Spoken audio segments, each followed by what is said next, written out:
First off, I really don't recommend doing this raid without Arc Grid. The gearing requirements are incredibly high without it, and the raid is just exhausting. Still, if you're aiming for top 10 or you want to try it out for the challenge, here are the gearing expectations for supports going into TFM during the race. And of course, the requirements are lowered once you can equip Arc Grid. For Gate 1, battle items are Pot, Stimulant, Splendid Sacred Charm or Bomb, and Dark Bomb. There's pretty much no time stop angle in Gate 1, so it's better to take Stimulant. Splendid Sacreds are just for the Phase 3 full gauge mech to prevent accidents. For engravings, Awakening, Expert, and Magic Stream are core for all supports. Bard and Artist need heavy armor because they have low health defense coefficients, so they need the extra tankiness. As for their 5th engraving, I'd go with Crisis for Prog, and you can switch to drops if you're really confident you won't die. For Paladin and Valkyrie, I would take Crisis for insurance, and you can fill the last spot with heavy armor drops. And you can even consider Explosive Expert or Vital Point. One thing about Vital Point though, is if your team lacks stagger in either Gate 1 or Gate 2, it's 100% a gameplay or skill choice issue, and they should not rely on the support taking VPH to clear the stagger checks. Fixed awakening timings are 650, 500, and 100, and I'll explain more about those in the commentary. Gate 2, for battle items, take Pot, Time Stop, Splendid Sacred Bomb, and Dark Bomb. For a skill set, you don't need Cleanse, but you do need Purify Rune. And I'll show my skill choices for each support prior to entering each gate. Card set engravings are the same as Gate 1. For awakening timings, I made some modifications to what I mentioned in the hard mode commentary video. Your awakening plan is slightly different depending on what kind of ability stone you have. Basically, an awakening 9 or 10 stone allows you to squeeze in 2 more awakenings throughout 2-1, so I do recommend getting one. If you have been following my stream, I've always recommended that you should ship over any stone that has awakening on it to your supports, and if you followed that tip and ended up with an awakening 10 stone, this is where it will truly shine. As for my supports, I have awakening 7 on my Paladin and Valkyrie, and I have awakening 10 on my Bard and Artist, so I will go over how that impacts my gameplay during the commentary. TFM Paladin Gate 1 skill set right here. This run is from my TFM race run. So that's on the first week without Arc Grid, no guides. Still trying to get a placement for the race. So like it's not a smooth run. We end up clearing it with less than 10 seconds on the clock. Here goes. I'll try to explain what things I could have done better now that I know more. It's like back then we didn't have all the details ironed out. Always when he does that, he can change directions, right? So when you see this kind of fog here, you watch first where he's aiming, and then if he's aiming your way, you try to spacebar out of it.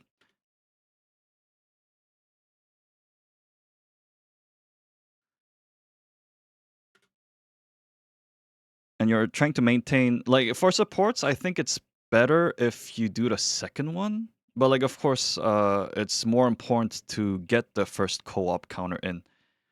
The reason why it's better to do the second one is because it's easier to maintain uptime while also applying the shield at the end. Because there's a mini explosion here, right? And you can also get hit on the back if you hug it. So always try to maintain uptime, DR.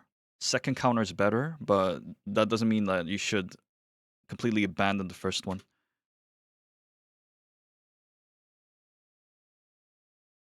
Slamming the ground. Good timing decent timing for awakening. Like slightly dodge it out. You have a decent understanding of like the AoE. You can like slightly move out of it. Here, always, shielding comes first. Which is why I'm like trying to use God's Decree and all. Holy Protection can be rough to use because the puddles also inflict process. Like if you're trying to protect people using Holy Protection, you have to make sure that there's no puddles beneath you that might interrupt it. Like you counter and like if you're unsure whether you are the aggro or not, just like don't move and then move when you see the trails on the ground. Like it's more important to keep the aggro well centered.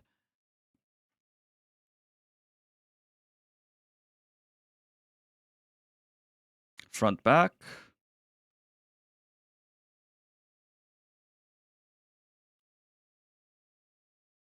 When he goes to the center, always be careful because like it's high chance that it's going to be the fire pattern, and that does a lot of damage, right? I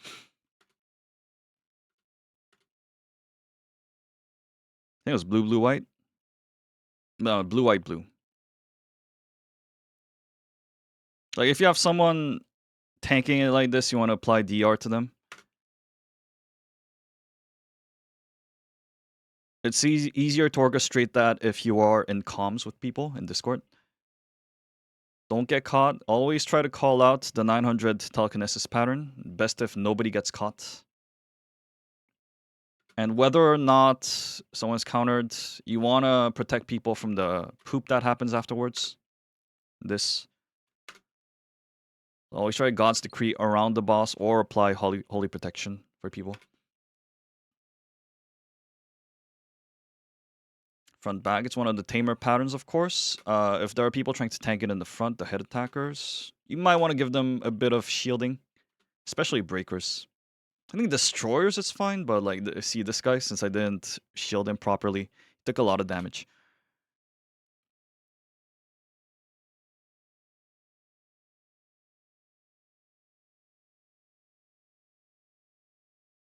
Just guard. You can also just push him unit, of course, with spacebar, DR, and stuff. This one, be careful for the process. The puddles on the ground, they inflict paralysis, and like if you're the aggro and you try to dodge it, sometimes you get paralyzed and you can't spacebar in time. So it's best if you chain process skills just in case, so you don't get paralyzed. And also, like if you can, try to shield people as they're gonna try to tank it. Usually, when this happens, right, if people properly dodge out of it furthest they can, then the furthest clone a bit away from it is the safe spot. A bit away from it. Like, it's hard to explain, but if you see, so I don't think that was properly extended, but like yeah, like around here is safe.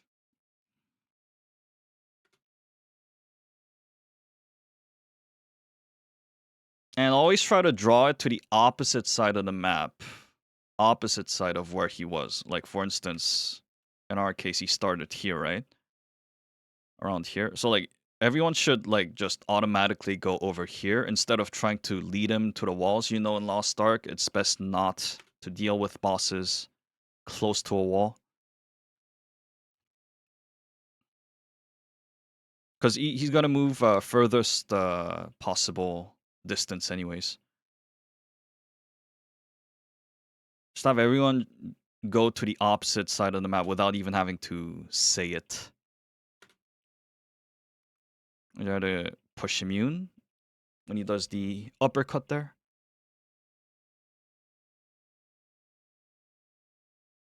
Always when he does the telekinesis patterns after the 900 line pattern, he will do something that can knock you off. So be prepared for that. Always be ready to push immune and such. Like for this one, it's hard to react to because I think this guy tried to poop the telekinesis balls. You always have to have awareness as you're coming back.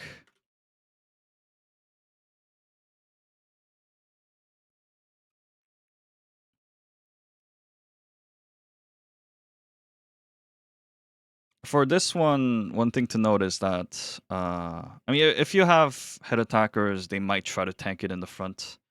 Maybe you want to DR together with them. Try to provide protection. And then watch out for people who might have gone knocked on the outskirts. It might be a super save angle. And then one thing is he disappears during this. So while you're at the front, you can actually spacebar through when you see the head back attack indicators disappear. So you can just travel like this. But like this puddle inflicts paralysis, I think. So you want to spacebar if you want to do that. So in this case, I just tank together with my head attackers.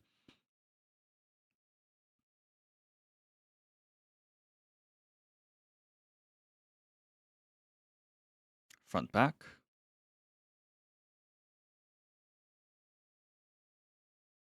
Right, left. Always watch what he does. Treat it like a turn-based game. You watch what he does, and then you make your move accordingly. I think I'm the aggro, so I'm like keeping it. And then I move away. Don't turn the aggro. Don't turn the aggro. That's one of the worst things you can do. In general, not just supports, like just for everyone.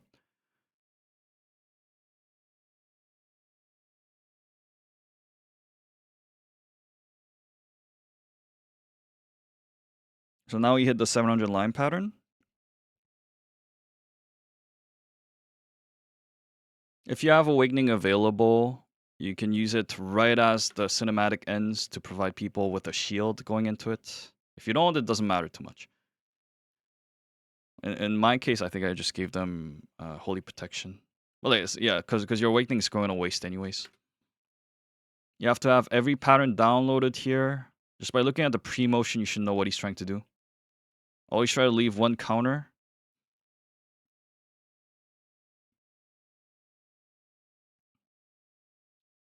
Always try to. Might not always work out.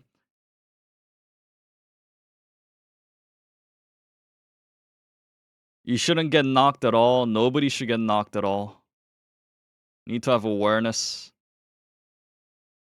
Like even here, like you see, I did the just guard even without like seeing the just guard pattern properly, because I knew that the pre-motion would lead to a just guard.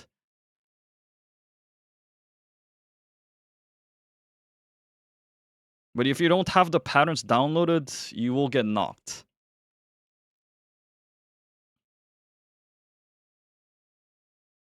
Let him do the one shot first, then you try to finish it off.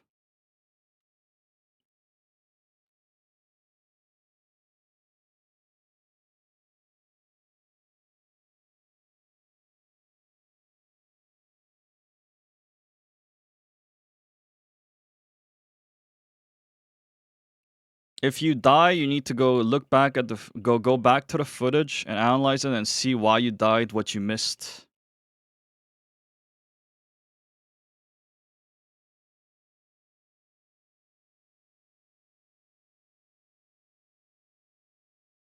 Okay, so back then I didn't have the awakening plans figured out. So I'm gonna use my awakenings probably pretty weird. I I try to tank everything in that puddle, but everything hurts in TFM, man. But for that pattern, best if you can try to God's Decree around the boss, or just try to provide Holy Protection. But you have to use it in such a way that you don't get paralyzed by all the stuff here, and especially a Frisbee.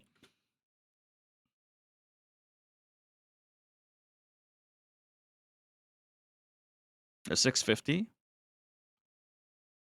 So I used to use Awakening here, but it's better not to use it here. And wait for the chains pattern afterwards. In our case, I think we just entirely dodged the chains pattern to not cause any risk.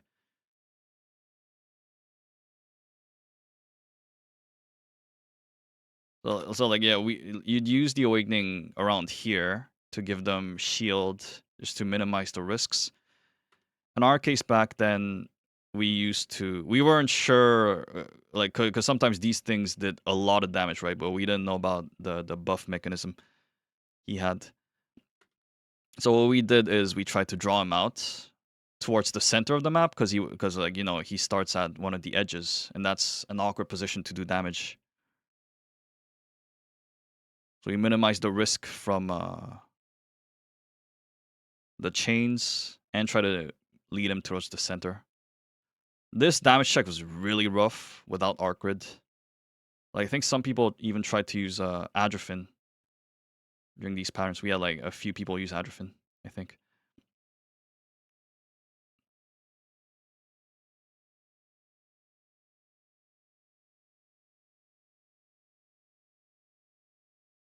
If you see the ball pattern, just move out far. and then come back. Yeah, you need to know the series of patterns he does.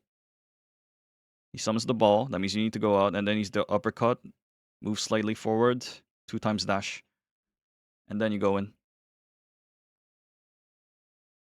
You see target, you move out. See, everyone's moving out like this towards like kind of the opposite side of the map. See, and then now he's back at the center. If you're the symbol, you have to move to the other side, and then everyone should also move to the other side, just automatically like that. For this, you should know the pre-movement. That's when he like slightly dashes and then dashes again. Again, process immune this, and then when you're pooping, like the puddles are gonna appear underneath you. It's best if you stack them close to Kazeros and then you collectively move out. That's the safest way to deal with it. And then once the puddles are gone, then like if you know how to deal with this, you can go do damage on the back or something. You can try to. But of course, like this mech gets really dirty because if you have one person fail, it creates that explosion. The timing for doing the Just Guard is when he turns that spear.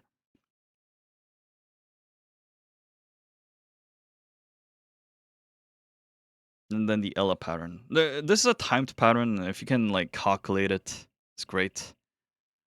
Otherwise, you'll probably develop a feel for it, and like he should be doing the language pattern at this moment. So if you can calculate it in TFM without arc grid, this damage check is this is a great damage window. Not a damage check, but like this is a great damage window. So you, if possible, you want to save identity for it, but like if not, no worries.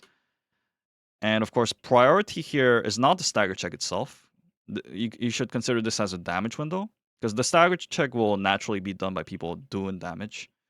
So you're focusing on providing uptime and shielding.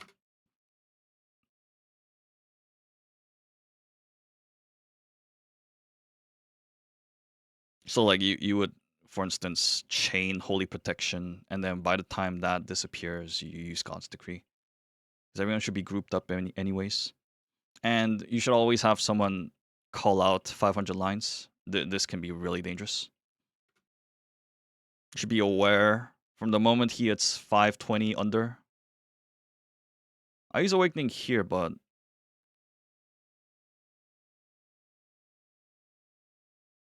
and that's probably because we want all the damage we can for the 500 line bars. But yeah, like now that we have bettered all the techniques, best to have not used it there. So I likely won't have the Awakening back for the chain pattern after we're done with this mech. Always check your head. Check your head. If you have it, you need to call it out or ping. If you're not doing Discord, you need to ping. You need to call it out as soon as you see it. If it's on your symbol. Here you try to do a bit of damage, and like generally people should dodge this, but just in case, you should try to apply some sort of shield or DR on people, because the first one appears close, right? But of course the prio is calling this out. So I think it's on mine. And I think I was like 5 o'clock. I'm probably frantically calling out on Discord that we need to go to 5 o'clock. Just guard. Attack buff. And as we go in, I shield. Counter. We go poop. Generally, the poop should be laid at 5 o'clock or 7 o'clock, like this. Like, you should poop together. As generally, the supports are doing this. And the reason why you plan on 5 and 7 is because, like, if you know that you've freed up 3, 6, 9, 12, then you know that you have a safe passage going this way. Whether you're going to 1 or 2, to 2 or 4 in this case. Like 3 minus or 3 plus, depends on how you call it. Or like 6 minus 6 plus. Like everyone knows that these sides are safe. Also, it doesn't get in the way of doing the next set of counters.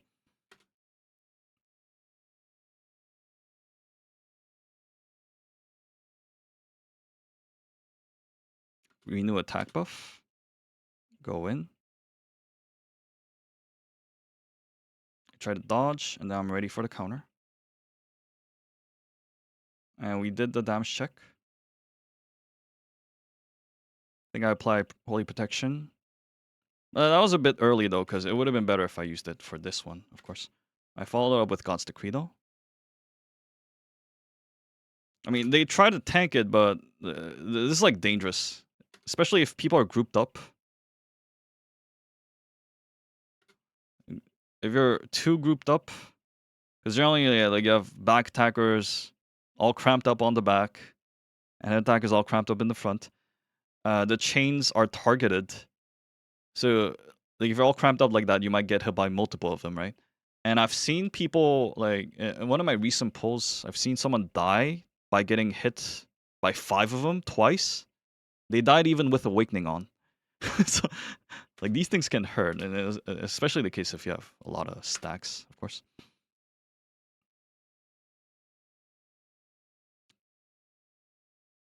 You want to always look at what he's doing. That motion is really fast, but if you really pay attention, you can see it. See that blue orb on his hand and the sword glowing blue. That means he's gonna do the uppercut whirlwind, the shoryuken. And then watch where the target is. You want to be, if you're at the front, you want to keep going like this, like this. Or like if you're a bit too close, then you want to spacebar towards his back, like over here. Either way is fine. Don't be at the sides of it. Don't get hit because it gives you a lot of gauge. In hard mode, this might not have been much of an issue, but in TFM, the gauge issue is real. If you get halfway gauge, then you have to drop a puddle that stays for a long while.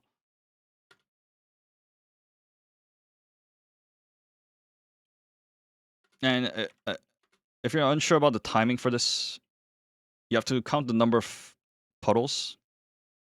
So let's go back.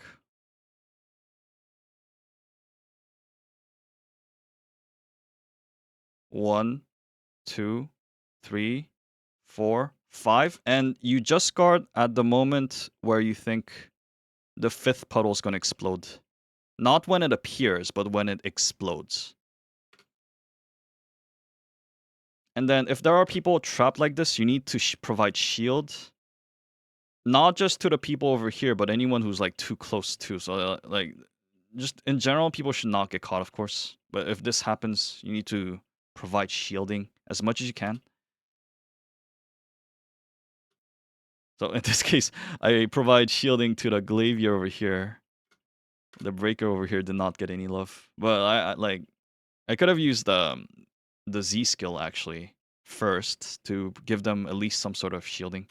That would have been better. And of course, you can abuse this pattern to reduce the gauge on you. So like in case you have halfway gauge like this, like someone over here, you might want to purposefully go to the front and do the just guard in order to drop your gauge. So that's what I think I think it was the Bard. I think that's what they did. Yeah, I think that's what they did. Yeah. So see, you can purposefully drop your gauge because all the just guard patterns reduce your gauge. I don't know why I didn't react to that.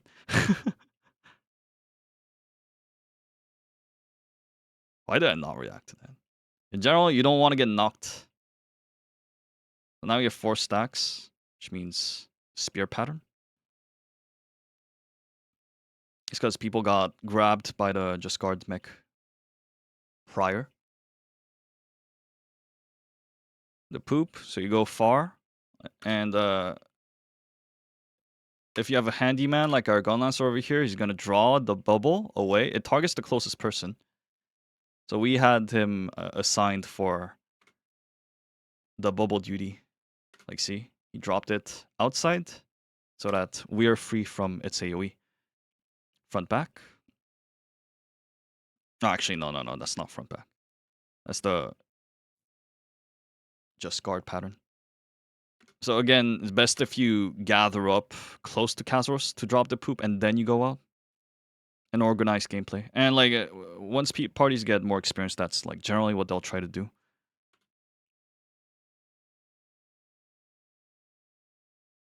Hard to just guard, of course, since if you don't have him within your field of vision. If you see a bunch of explosions like that, of course you want to shield properly. He's hugging a wall, which is not good. He did L'Oreal. If nobody got knocked, it's likely that he does the other side L'Oreal, like that. If he has at least one person knocked to the ground by the first swing, then he's gonna keep attacking this way. But if nobody gets knocked, he generally does the other side L'Oreal as well. You move to the center.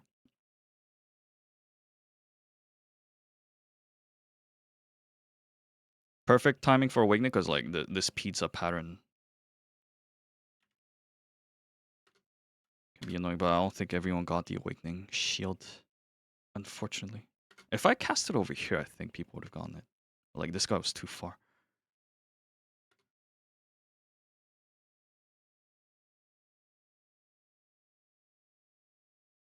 Like I'm like trying to renew buffs, but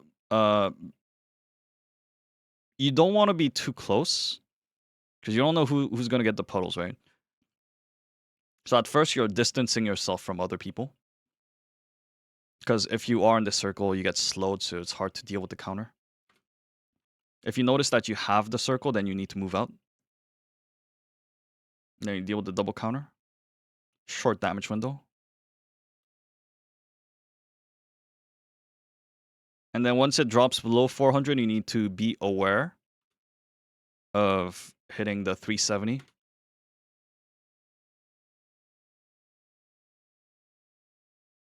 Feel like I'm like kind of playing scared because I'm not sure too much about the AoE of things. We're still trying to get our first clear. So that's the just guard pattern. You should have people call it out. Someone call it out. It's a bit slower compared to hard mode, by the way. And then in TFM, there's also puddles that spawn in the front side for whatever reason. The back side is entirely safe, but the front side, if you want to try to do damage, he keeps pouring rain on you. And I think it also keeps doing process. So if you have head attackers in the party, if they try to tank it, you need to give them shielding as well during this damage window.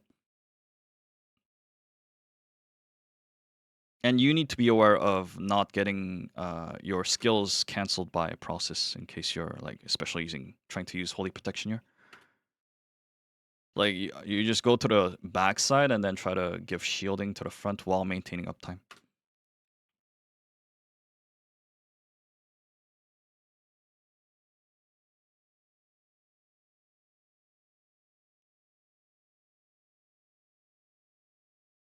I think I reacted to it, the uppercut with the God's Decree. Very nice. And then move out. Even though he's about to phase, just don't try to get gauged, don't try to get knocked, right? He gives us a final pattern there.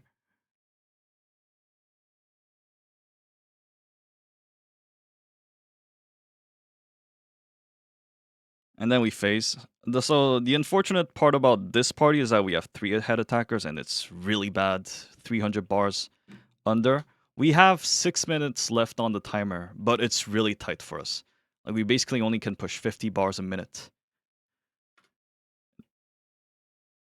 It's like a party comp issue. Like other parties had it way easier. Yeah, that L'Oreal swing is a bit bigger than it seems. So just try to push mute it if you can. And here in general, we're not too sure about the patterns. See, if you have the target, you'll have this puddle following you, and it reverses your controls and also inflicts damage. I'm like drawing it out. Because it follows the person, and if you're like stuck together with other people, they all get it affected by it.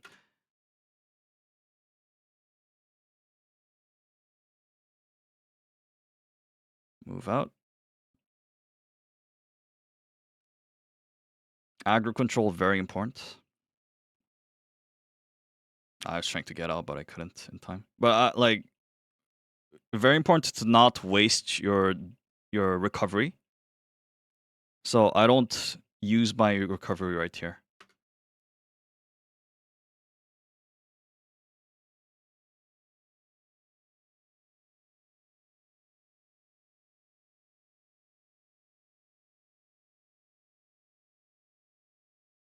It was not on me. I was trying to get out. That cost uptime. That makes me sad. That one's really hard to react to, by the way. This one. Like when he does this stance, that means he's gonna do all that zigzag. And if you don't spacebar out or push immune it fast enough, you're gonna get hit. It does a lot of damage. If you're the support and you can react to it, try to provide DR to your DPSs, of course. You can spacebar that if you're not the timing on it and not get CC'd in the first place. Also, like Bard can provide CC block prior to the half gauge mech. And always when you're trying to go outside, be careful of the electricity puddles. Okay, this guy got caught. Good Sacred Charm there.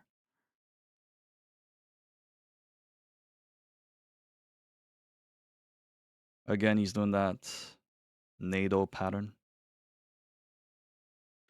For this one also, there's someone with a symbol on it. You want to draw the aggro. Like maintain it and spacebar out when it locks.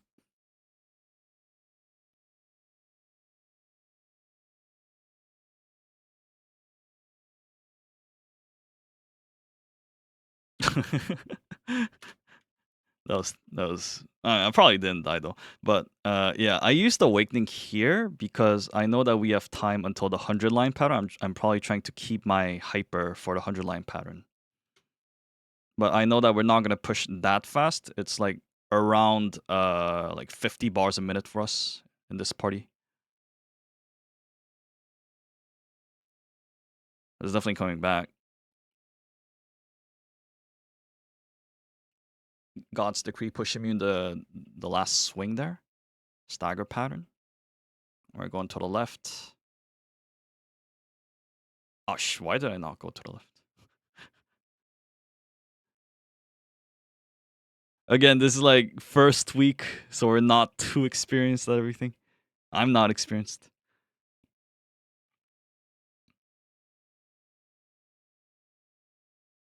Make sure you plant the puddles outside. And then go in. Also, like, when you're doing this, I mean, I was probably too anxious, but you need to maintain Magic Stream Luminary. I didn't. But you should. Always, when you spacebar in, you want to first note whether you have the symbol. See, this time it's on Bard. And in our case, we also had the Gun Lancer as backup. You can do this, or if you think it's unnecessary, like in case you don't have 3 head attackers, and you think you have enough damage, like you don't need to. But for us, it was pretty vital to have backup. The downside of this, of course, is that this guy is basically incapacitated for an extended period of time. I don't know how long the debuff lasts. Was it like 1 minute? But he's basically playing the handyman role over here. And we're using Sacred Charms here. I think what the idea was Sacred Charms. Not it's also for the puddles on the ground, of course, but I think if you use it for the person who is the backup, then I think this guy's also trying to back up. I think you don't get the debuff. Well, like, so it negates like 1 stack of the debuff.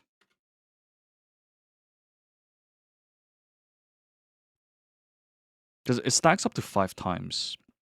I think the more you have it, the darker it gets and the more attack speed loss you get. I think that was the case. Don't do this. Like, it interrupts your push immunity anyways, and it's a lot of damage. It's not a damage window. Thankfully, I didn't awaken deep inside. Otherwise, I would have gotten caught. But yeah, when you're awakening, or like anything, you need to watch out for these Telekinesis orbs. And after it, you're always trying to shield, right? I had Awakening Shield, I think. Yeah, I still had Awakening Shield.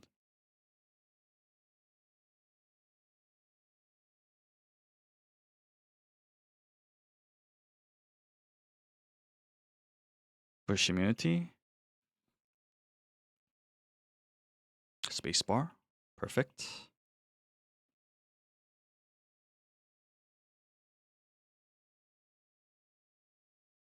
Oh, so I actually should not have used that Awakening. Since we're getting close to 100 bars. So that was bad, actually.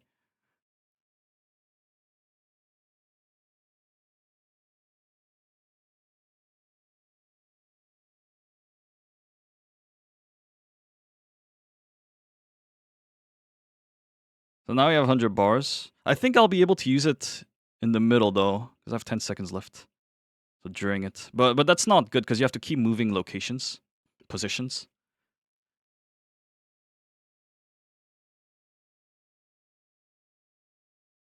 Yeah, I use it here. And then you have to frantically move over. But like, if I was the aggro, then like there was a chance that he didn't target this way, right? So it's best if you use it beforehand. If you're gonna use it. Of course, like, you can always bet on people not failing this mech, but you probably don't want to take the risk.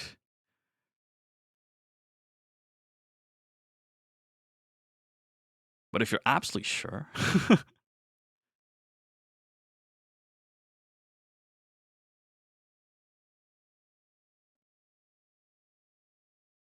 we're like, damage really tight. As I said, we're pushing like around 50 bars a minute. It's like we need to do a lot of damage.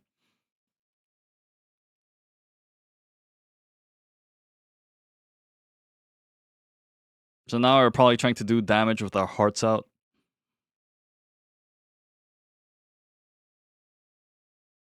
Spacebar. 30 seconds left, 24 bars. Great pattern, great pattern. Identity buff on, attack buff.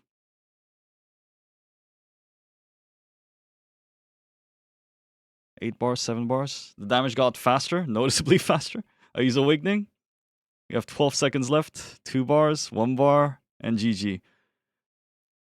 That was really tight.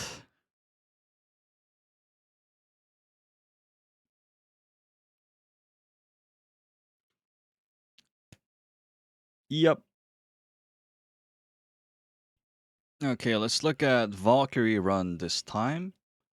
Note that this is post-bounce patch Valkyrie skills, so some tripods will be different. I think on Oath it's a bit different, and there's something else. I put in extra focus rune, and like I took mana tripod somewhere because now we have double stack red skills, and it was a bit more drain on my mana.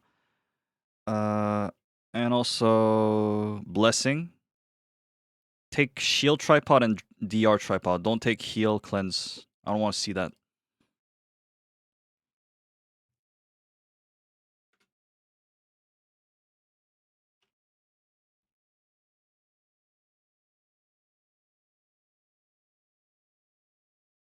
Attack buff with Magic Stream and Luminary stack. Always in the workshop. Try to stack these up. And then you always start with your primary attack buff. So Leap in the case of Valkyrie. Into Identity buff that also applies branding and card set effects and proc yearning and stuff. So attack buff into Z into T. Gets all the buffs in from the get-go. Now you just pray that it's a good damage pattern. This is like decent, half decent, I guess. Now with the double stack on Valkyrie red skills, you can get one identity buff right away by using all of them. A spacebar to dodge the right attack. I go to right again.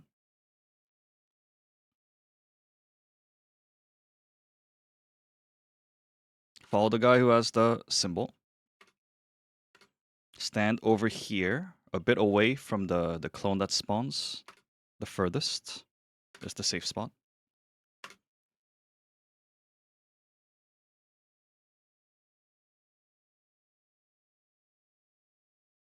Chain process immunity skills after going to his back. I use Awakening. So in this part, you can just keep using Awakening as soon as they're off cooldown. I'm waiting to use my Z skill right after the previous buff runs out.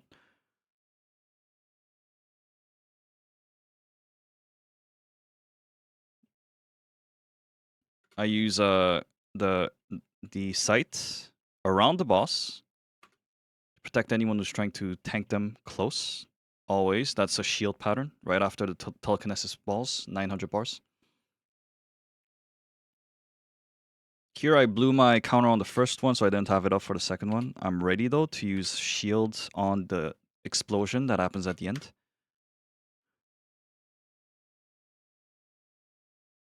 I think I was trying to use my leap in order to tank that, but I'm not sure why I didn't use it.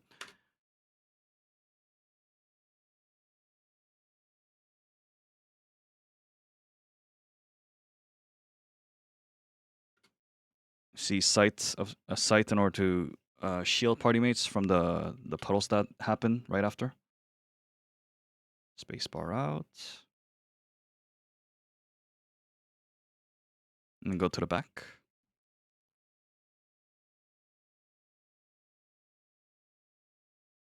I have the target. So like once I realize it, or like once he starts doing that, of course, like you need to note whether you have the target first. Like it's best if you don't move the aggro around. So like once I noticed it, I try to hold it. Renew branding, attack buff.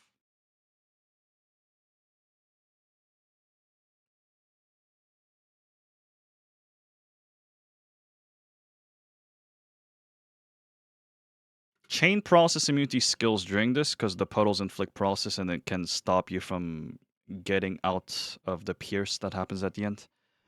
Also, if possible, try to shield people.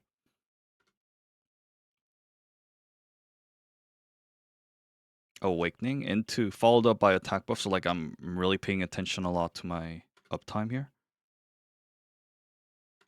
Always apply shield first when this happens. If you're trying to use blessings, you need to make sure that you don't get interrupted by the lightning puddles that happen. And then you counter, only after you shield. Shield comes first, and then you sidestep it. Always try to hold aggro. Like if you're unsure whether you're the target or not, just don't move. Just don't try to move. Just get out at the last moment when you see the trails on the bottom. In this case, I know that it's not me. I just sidestep it. In the back, identity buff, reapplied.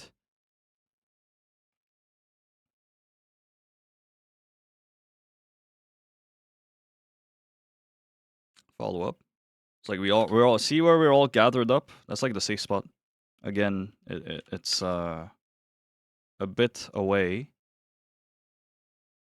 from the furthest clone that occurs, and always try to draw him to the opposite side of the map. See where we're all headed. See where that guy naturally headed to. Don't try to get him close to a wall or anything. That's the worst. And then right after he moves, you can just move in. Even though there's trails, or even though there's the clones, you can just go in. Like trash lightning pattern. There's not a damage pattern, just get out. Unfortunately, this can lead to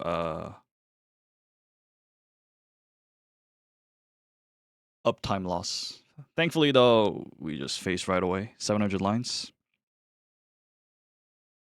If you have Awakening available, use it right after the somatic. Spam on it. You can get the shield on your party mates. Don't get knocked here. Don't get knocked. You should be able to read all of his patterns. Tornado. Draw him out. Draw him out. Sidestep the uppercut into the just guard. Was not within AoE. Counter. Always try to keep your counter. Always be ready to counter. Be aware. Sidestep. Or like push immune like that. Just guard on the back. Move out of the star. Move out of the Hadogen. Just guard just in case. Spacebar out. And then sidestep. It's front back. You can do stagger on the side. Don't get knocked. One shot pattern. Dodge first. Dodge the star. Okay. We have it done.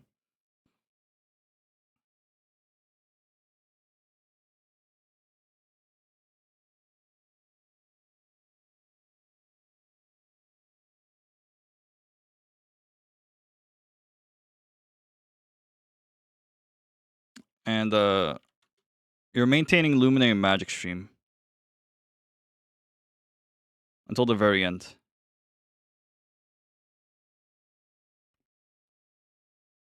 So that you have it back up. You have it maintained when you phase. So you attack buff, identity buff, T skill. Just push immune that. Always try to push immune Lariels unless you're like exactly at the back. It has a wider AoE than you think. Best if you can shield this. So perfect with the sight. Once it procs, you have shield on everyone close by.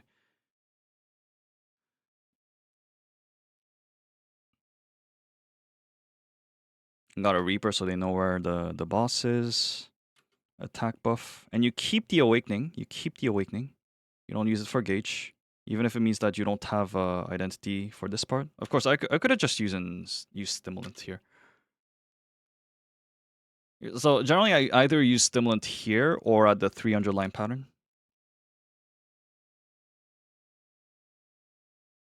So you use Awakening beforehand, right? Like once the clash is done, then you can use Awakening. And while you're trying to use Awakening, you want to like organize your identity such that you don't lose, you don't waste any gauge.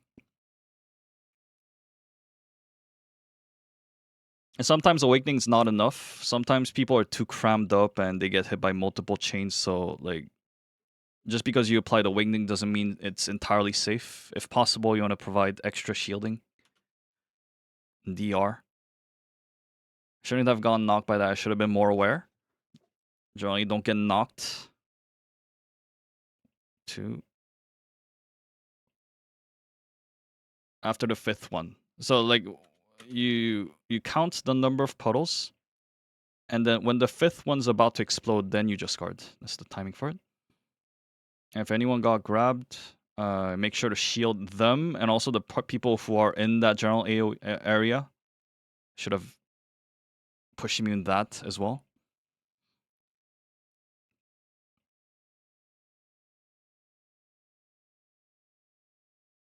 I'm not the target, so I'm at the back.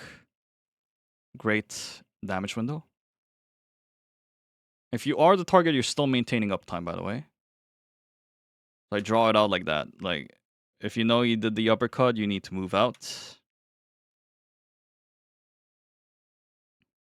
Especially if it's headed your way, or you go towards his back. Sight procced immediately as I see that he's doing the frisbee pattern.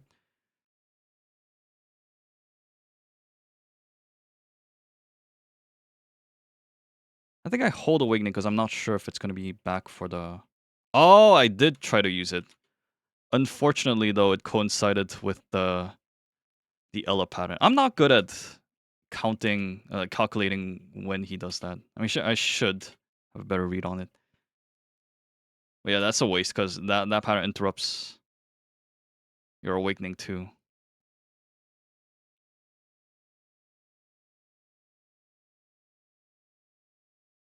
Priority is shielding, not the stagger. It's shielding and maintaining uptime. And then since we're done with that pattern, now we're getting the 500 line bar. So you have people danger ping. Danger ping. Yeah, I'm just trying to build a bit of gauge and maintain uptime in case there's somebody trying to still do damage. Of course, it's not a damage window.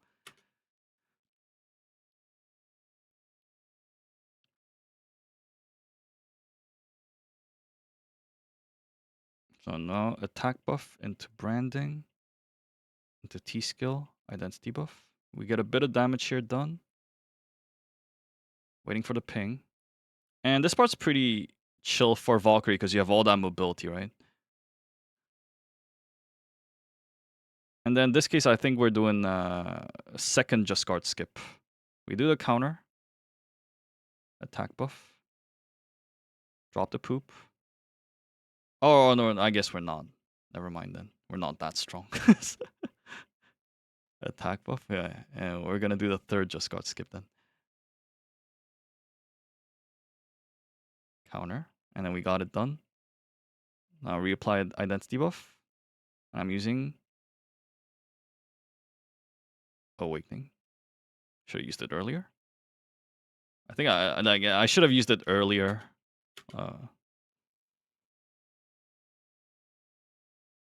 Like just after the patterns, then you could just use it.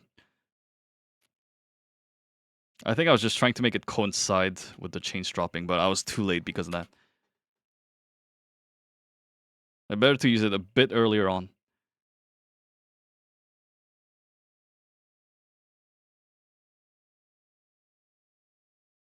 Wheel pattern, or whatever you call it. Get people shielded.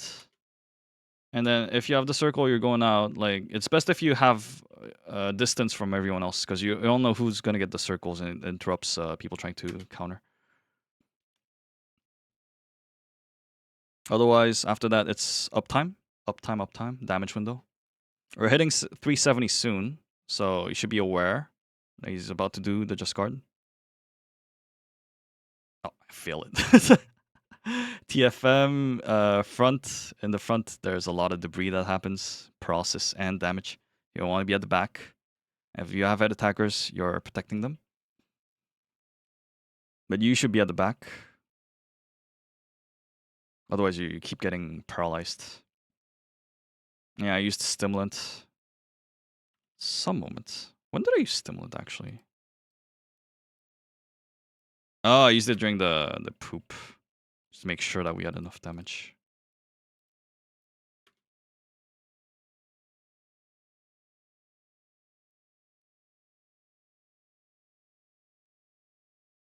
So we drop it down to under 300. I think he's going to give us an extra pattern there.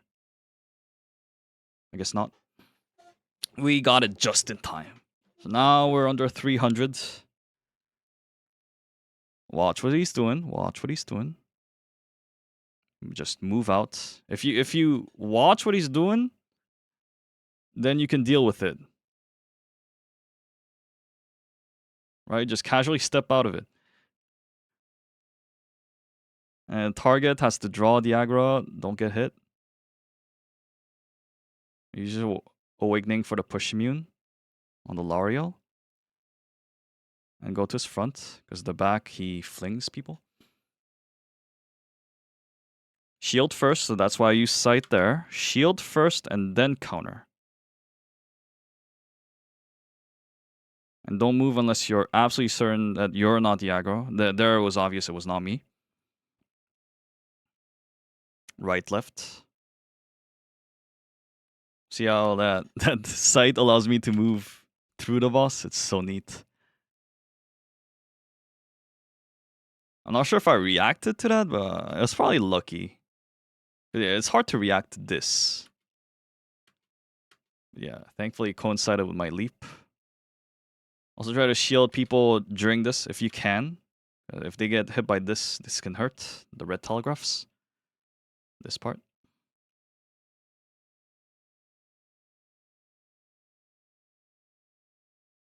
Just guard.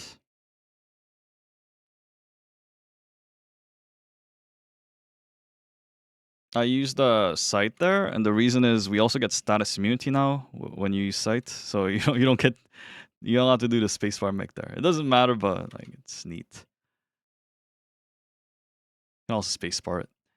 So now we're on the 200, so now I have to be careful about using my awakening. Depends on how fast you're pushing. Stagger mech.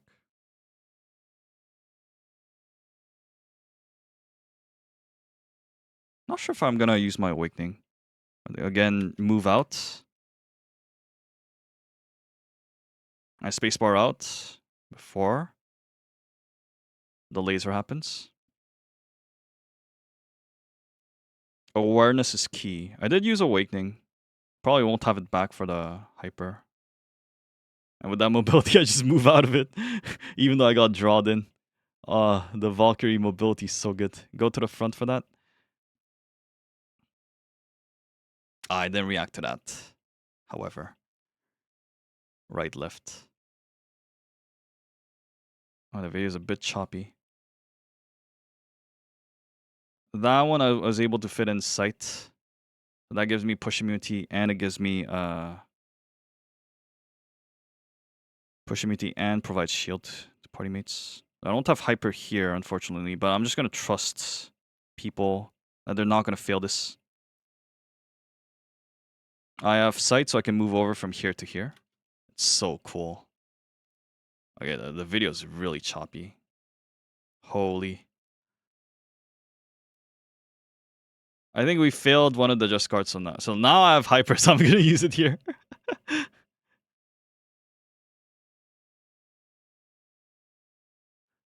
Oh, I think I stepped out.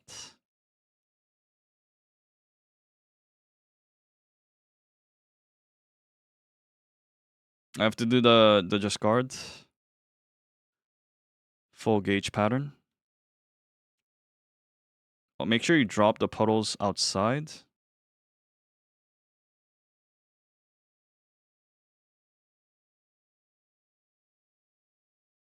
And if you're not the symbol, just go opposite from where the symbol is, the target is. Damage window on the back. And like you want to look at this guy and see if there's any puddles around him. If you do see a puddle, then you should be ready to throw your shiny sacred bomb on them. One thing to note. Also, you can do that on yourself in case you're the target. You have to tank it in the front. I think I almost died. But Kazeros died. Good.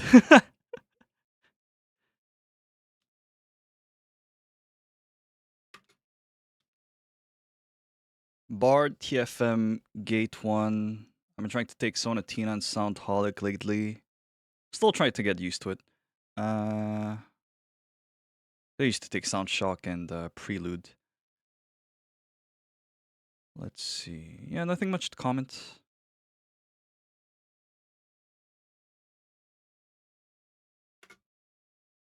Let's get in. So, Stag Luminary Magic Stream before going in. Heavenly Tune, right off the bat. Identity buff that procs branding from afar. T-skill in. Now you watch what the first pattern is. I use Rhapsody to tank that. A sidestep. Attack buff. Renew branding. Watch what the pattern is. It's the easy pattern. So at the end, you want to make sure your party mates are protected. So I had that shield going on them. Awakening. Just guard. And identity buff right before that. Try to get your party mates shielded. I didn't fully shield them, unfortunately. Of course, it's kind of harder on Bard. Could have Rhapsodied. Move out of the 900 line telekinesis balls. Have your party mates shielded. I used Rhapsody there. Unfortunately, I couldn't react to that. Always watch what he does. Fire, fire. It's blue, white, white. So I probably tanked the first one. Oh, I guess not. Blue, white. Because sometimes there's DPS strength to tank it at the back. So you might want to consider giving Rhapsody on the back. Like, because it was blue, white, white. So if you just tank the first one, then you can just keep position. I use Sonic Vibration to knock in, knock there. See, I gave Winter Music to the Sork because they were not potting up. Just to give them that shield because I can't heal right away. Nobody got grabbed, so free damage window from the back. I use Awakening there. Always when you use Awakening though, you want to watch the pattern first. I use one heal.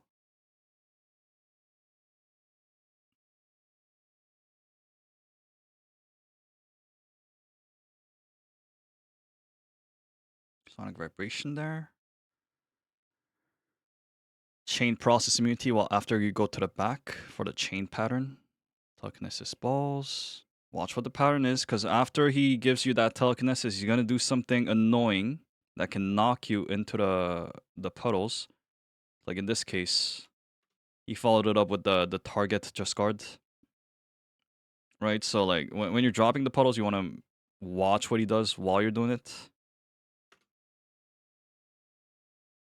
Then just guard probably. So I was like trying to reach him to give him Rhapsody if needed. Like if he couldn't use recovery, he didn't need it. Always be aware of your party mate's states. Spacebar out and move in. Renew attack buff. Density buff. T skill. Watch what he's doing.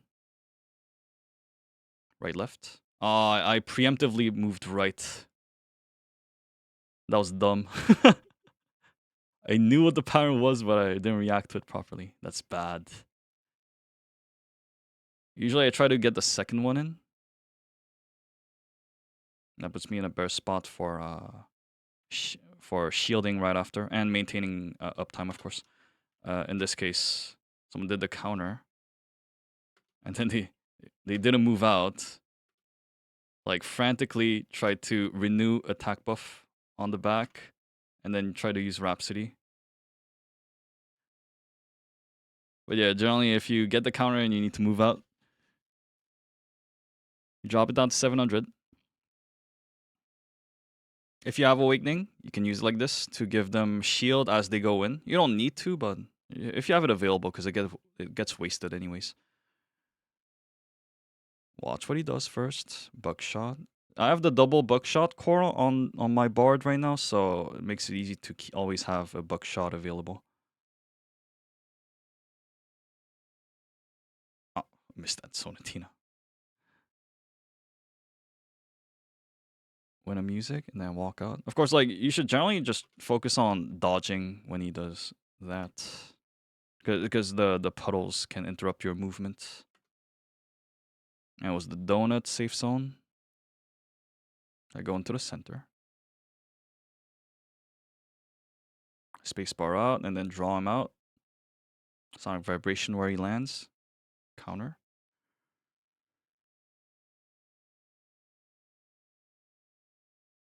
Yeah, that was pretty low. That was 4,000. Because I don't have Sound Shock. Usually be way higher with Sound Shock.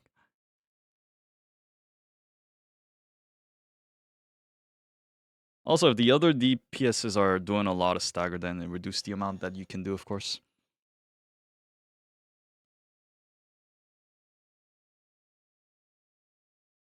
Attack buff, 3 bubble T skill, all the buffs in. I know I'm the target. Attack buff renewed, branding renewed, spacebar in, and then followed up by buckshot for the push immunity. And now I'm probably going to use a 2 bubble, I think. Yeah, 2 bubble. I generally don't like using 2 bubbles, but this is such a great damage window. I use Awakening right after the clash ends. And Rhapsody for extra safety, because the Awakening sometimes is not enough. If people get hit by multiple chains, then it pierces through the Awakening. Also, like if you have the telekinesis stacks too. I use 3 bubble, but it's not a great damage window. But this part's probably goblin enough to try to do damage through that. Attack buff, branding, and then try to do the counter. Double buckshot.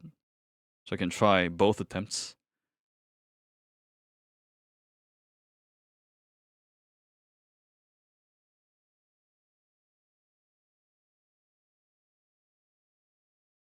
Move to the opposite side of the map always. Don't try to draw him towards a wall. So like your entire team's just automatically going to the other side regardless of whether you have the target. The puddle hits me. But it's good because he moved out of it anyways. Couldn't react to that. Always want to watch what he does first before you make a move. Chains, because we dropped him down to 500. See the danger pings? You need to be aware. I think I lost Luminary there. So like while you're dodging, you're also trying to maintain Luminary Magic Stream. But at the end, I think I fit in a Win of Music so that at least renewed my Magic Stream. Attack buff in. Trying to provide shield. The ping. Follow the ping. Just guard. The spacebar in. At the end. Attack buff as I go in. Branding renewed. Go to safe zone. Counter. And this party's strong enough that we don't have to do the second just guard. And he's awakening preemptively after the mech ends. So when he gets back up, the chains drop. You're also providing that Rhapsody there for extra safety against the puddle. Just move out. Just move out. See, if you move out enough, you don't get hit by the slashes. No. Here, from here on, the run gets really dirty. So there was the puddle from here, previous pattern, and then I think someone got half gauge, and then they dropped the puddle there. But he keeps standing in it, and then he dies, and then another person also died. I think it's 2 people dead. I was also standing on it. On the puddle. So like my HP was going down really fast. I try to drop a heal there. Is it 1 person down? Yeah, 1 person. So it's only 1 person down on the other side. Attack buff, branding.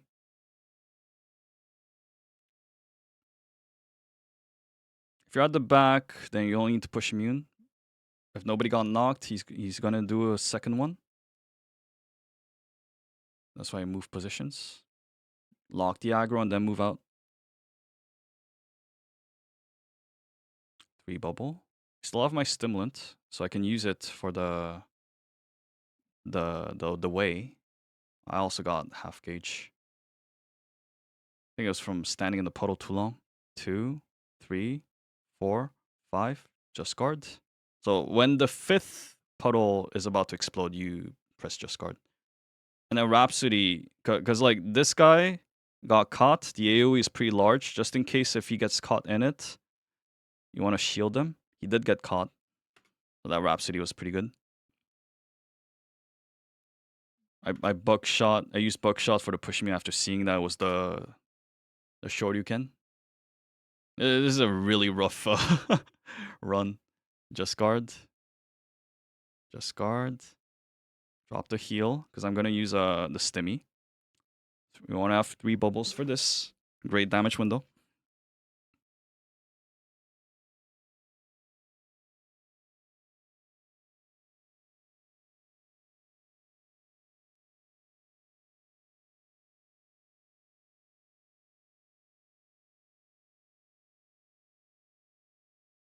You have the co-op counter into the stagger check. I think I tried to use Rhapsody into buckshot, but the animation lock. Because there was a lot of puddles there. Thankfully, other people got the co-op counter. So now I'm just focusing on buffing.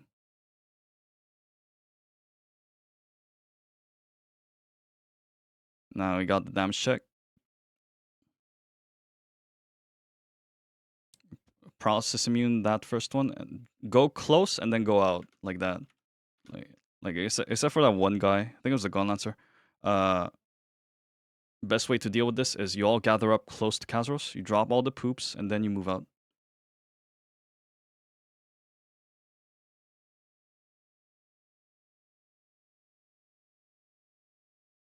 Unfortunately, like I think I got hit by 1 and then maybe also the second one. A second one. Attack buff branding into awakening into 3 bubble there. It's a beginner. Couldn't react to that. I know I can tank it so I just don't burn my recovery there.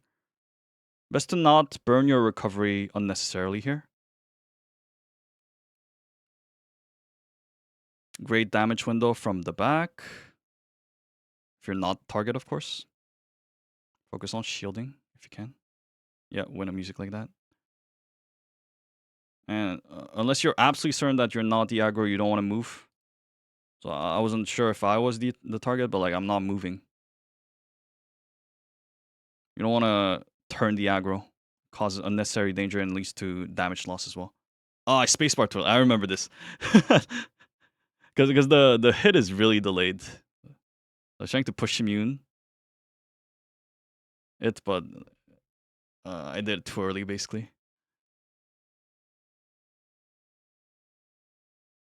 Just guard. The 3 bubbles in.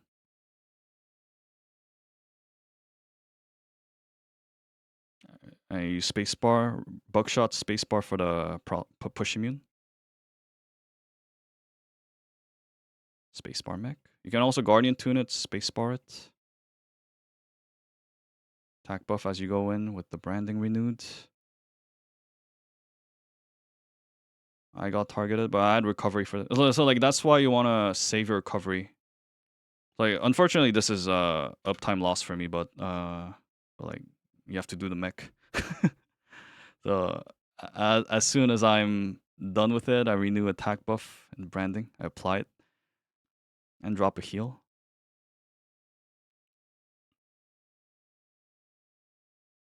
He's awakening because we're far away from 100 bars anyways. Want to go to the bag and chain process immune skills. You have to know what are your process immune skills. Like on my setup, apart from Sonatina, everything is. So like apart from Sonatina, everything's free game to use. After noticing that he's not doing the backwards slash, because 3 people got knocked, that means he's gonna keep attacking in this direction. I'm safe to move out towards the side. Stagger pattern. So after the central explosion, you can move to the center, but slightly left, because he swipes the right side. Oh, I thought I could get out of it, but otherwise I would have used push immunity because I had buckshot, Rhapsody, and spacebar and such. He phased into the final mech. Final full gauge mech, not final mech. Maintain Luminary Mass Stream. So I lost Luminary here, so like I should try to build it back. Should have tried to. In this case, it was scuffed because the person who got the target, I don't think they were paying attention. So they were initially doing here. I think they should have stayed there instead of trying to move it downwards. It led to like everyone here getting hit.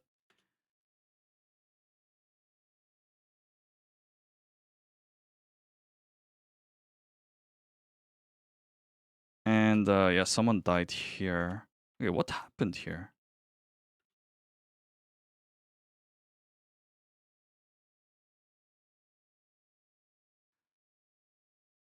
I think the puddle's also... Oh, so there's a body here. I was wondering why this puddle was here. I guess it also targets people who are dead. Yeah, because there's another body here. And it also spawns on them. Ah, that's something I didn't know. I mean, generally, like, you wouldn't see that.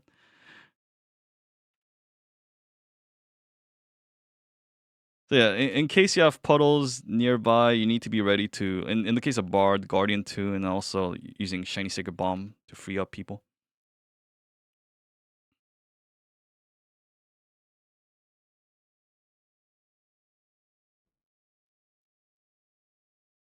So this run gets really dirty. We have time, but the support is dead on the other side. So there's 3 people dead. There's 1 person dead on my side, on my party, and 2 people dead on the other party with the support included. So we have to do a lot of damage on our side of the party. Most importantly, we have to survive. I buckshot to push immune that. After noticing that he's not doing a backwards one, I just go to the side and then push immune that. Smoch. It's on the gun lancer there. Ooh, he's taking so much damage. Because he doesn't have a support either.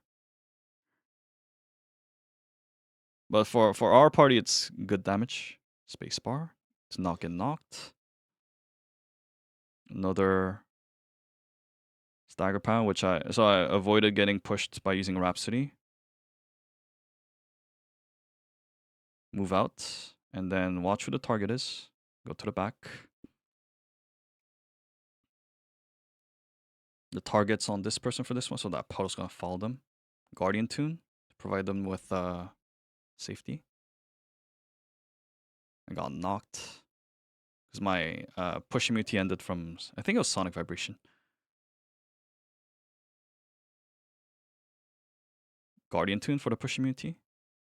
I give them a heal because I think they were the target for that previous pattern. I have Awakening ready for this.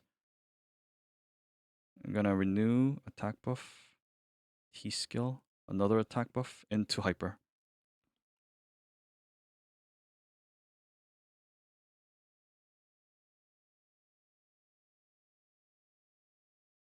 So this one's not really a damage window, so you don't have to focus too much on maintaining uptime here. Just like try to play it safe. So use Rhapsody, push immunity just in case he, like the patterns failed. We need to do another just guard, spacebar in. I don't have the target. He pinged downwards, so we're doing damage. But there's puddles over here, right? So I think this guy gets caught or something. Yeah, so that's why I use Shiny Sacred Bomb here. So I was like, there's a puddle there. I think I used Shiny Sacred Bomb after I saw this guy got hit by the puddle, electrocuted. And then we have Guardian Tune, so I think they got another instance of status immunity. You need to be able to react to these things. Yeah, I need to have awareness. Yeah, I'm rotating a lot of heals, so that drops my identity uptime, but it's worth. As long as you get the clear, right?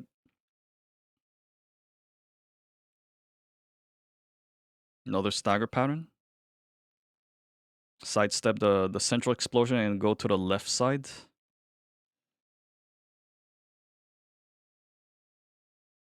I spacebar, push immune that after seeing that. And this one I reacted to properly. Unfortunately, this is downtime for my buffs. But I give them Heavenly Tune and then renew branding as soon as I can. Oh, couldn't react to that one. Heavenly Tune from afar and then branding as soon as I can. He almost dodged it. That guy used hyper. Target somewhere over here. The Gunlaster got one shot. Just guard. Oh, push immune. I used push immune there. Attack buff into Guardian Tune for the push immune. Spacebar for the push immune. Move out and then guide him towards the center, like away from the wall at least. I thought I was inside enough, but I got hit there. That was very crucial to chain push immunity there because I already burned my recovery, right? So Sonic Vibration. And then move out. Awakening for the push immunity as well.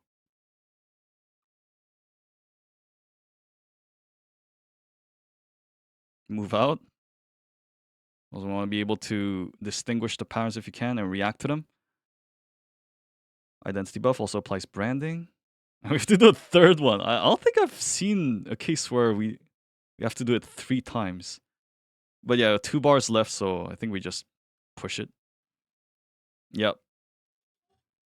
GG. That was a rough run, but we made it work somehow. Okay, artist commentary. So skill sets over here. You can generally pick one of these two, Sprinkle, Pouncing Tiger. In this run though, interestingly, I take out Illusion Door and go for double Tiger and Sprinkle. That increases the amount of stagger you can do in the raid. You don't need to do that. I don't recommend it. But you can. Anywho.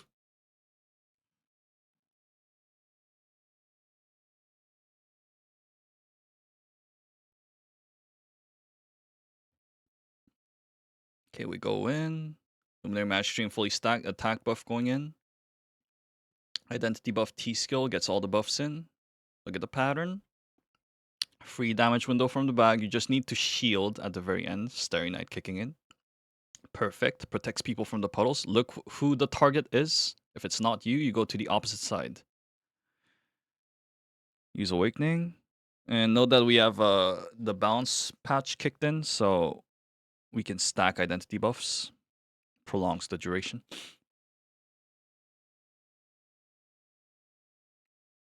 So like every time you get 2 bubbles filled, you just keep spamming it.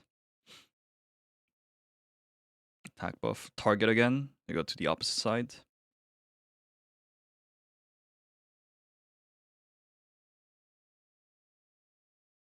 900 telekinesis balls, don't get grabbed, be aware of the line, and then at the end you need to shield pattern. Very easy for artist because of Starry Night, especially because the balance patch allowed you to have some reach on it. Blue, blue, blue. So backs. No, not back save. Diagonal save. Attack buff, branding. Renewed.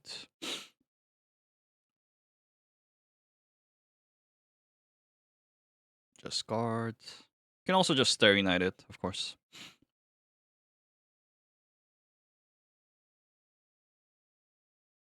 Front back.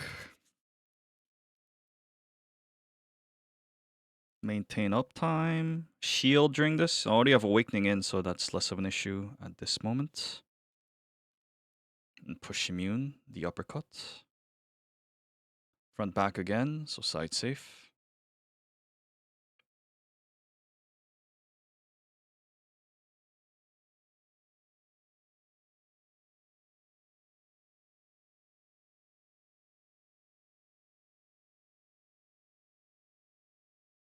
Shielding at the end from the puddles. Watch where he pierces. Push immune that or step out of it. Generally, I try to do the second counter. It makes it easier to maintain uptime and provide shielding. Shield is more important than countering here. Shield first and then counter. Shield takes priority on supports. If you're not sure whether you're the aggro, you need to maintain position and then step out at the last moment when you see the trail on the ground. Push immune, the pierce. Maintaining buff uptime. Second counter. And then shield DR at the end. Got through the 700 lines.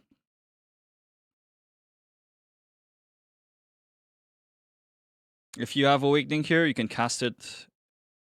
You just spam it as you get out of the cinematic. It provides a shield for people going into the staggered phase. Not too important, but if you do have Awakening available,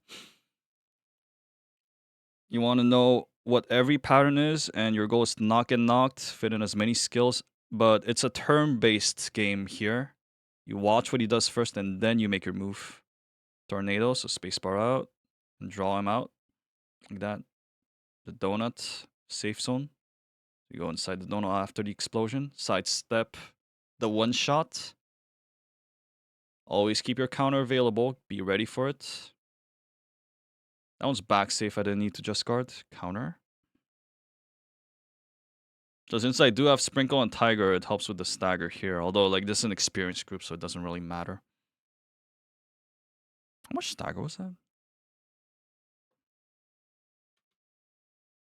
5.5k. Not too bad. So it'd be lower if I had Door Evolution. Just helps a bit. Because you don't need cleanse here anyway, so not really. So 9 minus my position. And maintain Luminary Magic Stream until the very end. As you go in, you're going to use Sun Sketch. Use Carpet here, Identity Buff, and T-Skill.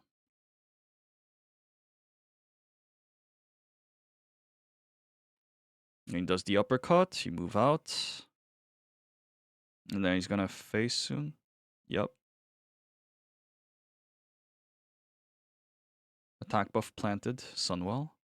Followed by Sun Sketch, Identity Buff in. T-Skill is going to come back soon.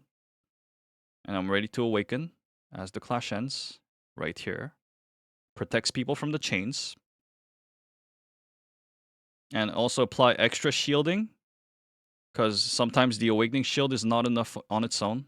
Depends on the stacks he has and also how much people are clamped together. I shouldn't have gotten knocked by that. Should be ready to do the counter. Push him unit. Now here you can dodge. And also try to provide shielding. Hopper and Starry Knight as people try to do the damage check. Because sometimes they get hit or they try to tank things. Go close to him and then move out. Best way to deal with this pattern. Everyone gathers close to Kazeros and then moves out. And then you move out. Dodge everything. L'Oreal. Because this guy got knocked, it doesn't turn. It doesn't do the 180. Move out, move out, move out. And this is I wasn't able to get out in time. I just used push immunity to not get knocked.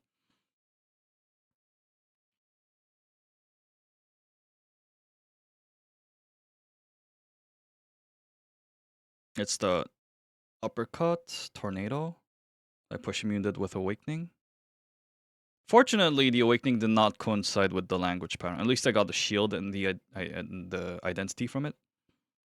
Best if you can calculate the timing on it. I'm not too aware of it myself. The Just Guard, if it happens, you can just push immune it there. Best if you just, Starry Knight to also protect people from it. And once it's 500 bars, you're definitely trying to danger ping to alert people that they need to move out. It's not a damage window. Now, as we go in, remember what your number was and check your head first. If you don't have it, then you focus on attack buff, branding, shielding, uptime. Wait for the ping. We have Hopper, so it can help. But make sure you stop. So like here I did 2 hops, right? And then I stopped to do the Just Guard. Because you can't Just Guard when you're hopping, when you're in the air. Like that. And then you can end it off with a spacebar to get to your safe location. Renew the branding. Apply shield if possible, but since you have to do so many tasks here, it can get pretty rough. Someone took the counter. Got the poop in.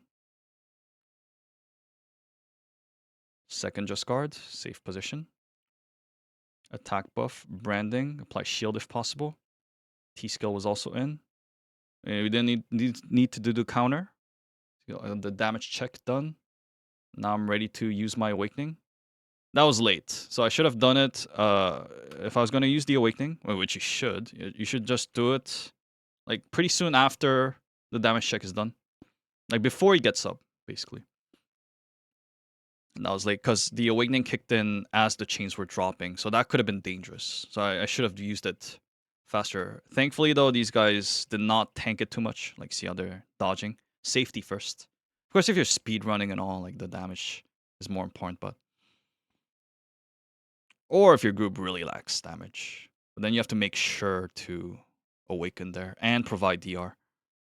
And during the frisbee pattern, make sure to try and apply shield. On Artist, it's easy because you have Door of Illusion, Starry Night, Hopper, and such. And like Sprinkle's kind of rough to use because it's vulnerable to process. If you can find an opening for it, great. The disc pattern, or whatever you call it, pizza, rotating pizza. Safety first, don't enter the center, it kills you. It's like pretty much one shot. I get renew the buffs and try to help out the counter. Make sure it's like when this happens, first off, like you want to spread out from other people. I mean, this is like a bit too far, but like if you're all clamped up and someone gets the puddle over here, then they all get slowed down. Best if you don't group up at the end.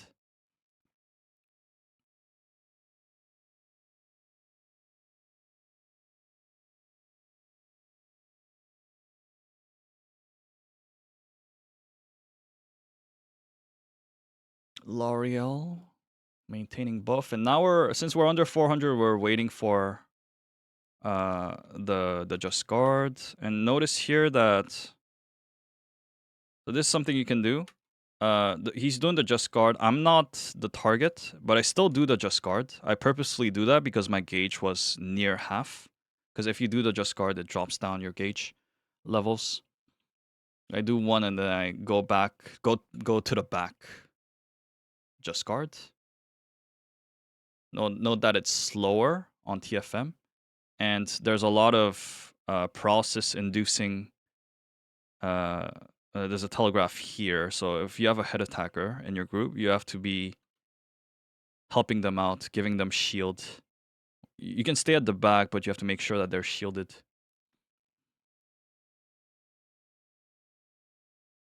Full buff during this. Get the damage in. Now he faced. Attack buff into branding. I use identity buff for the push immunity there. Sun sketch. Hop out. And target's right there. Like once he locks in, you move out. Although it was not the target. Could have just moved out right away. But I want to check that the target was staying there. Abuse push process immunity on his back there for the chains.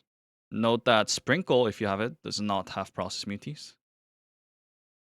And for this one, like, it's disorienting because the puddle follows you around and it darkens your vision.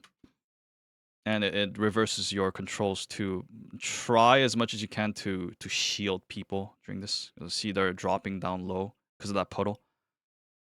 I think I heal.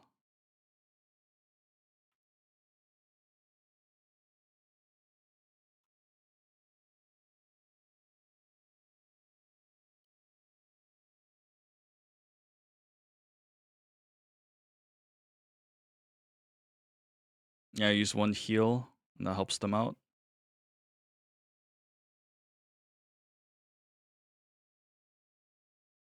I spacebar to push immune. I push there. Couldn't react to the nade. Nadal. Spacebar, that's half gauge. Move out. And move in. Attack buff and branding applied.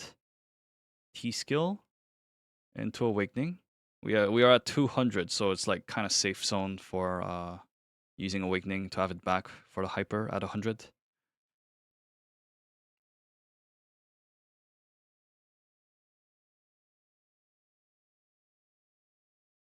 Move out. And then stay on the left. Stagger check. One of the best patterns. Probably the best pattern, actually. This entire part. Shield people, shield people. Shield is your priority here. And don't turn the aggro like that. I'm gonna gather up first and do the co-op and check whether you are the aggro. Push immune. And then if you're in the front, another push immune. Starry Night, great, because it also shields people who could potentially get hit. Right, left. So I dodge the right and then go to the right. Full gauge pattern. No, and I remember this part. I think I'm the target and I messed it up entirely. I've like done perfect just guards like 3 times up to this point. But this is not my day. Maintain Luminary Match Stream. If you lost it, you need to renew it during this. Attack buff. So I notice I'm the target. So I first use brand and attack buff. This one I got correctly. This one I did too fast. This one too. I think I panicked after failing the second one. I failed the last one too. So I failed 3 of them. Get the counter in and then move to the back. And while you're doing that, of course, it's best if you can maintain attack buff. That's probably what happened. Like I focused. I was like also trying to keep the buffs in. I lost the timing. I plant that sun well. Counter.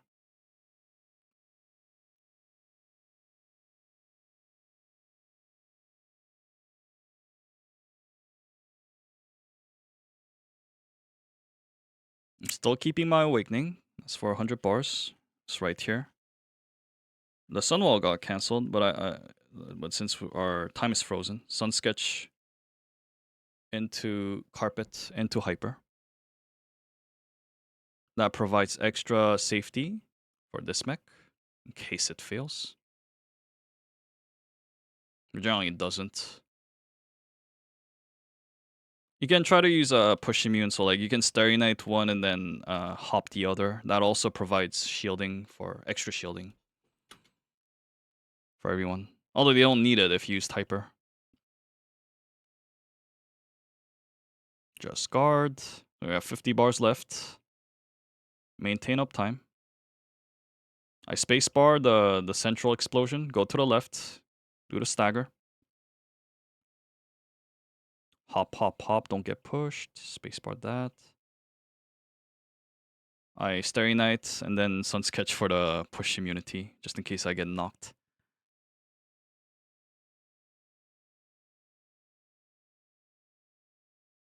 Sun Sketch for the push immunity, and then spacebar in.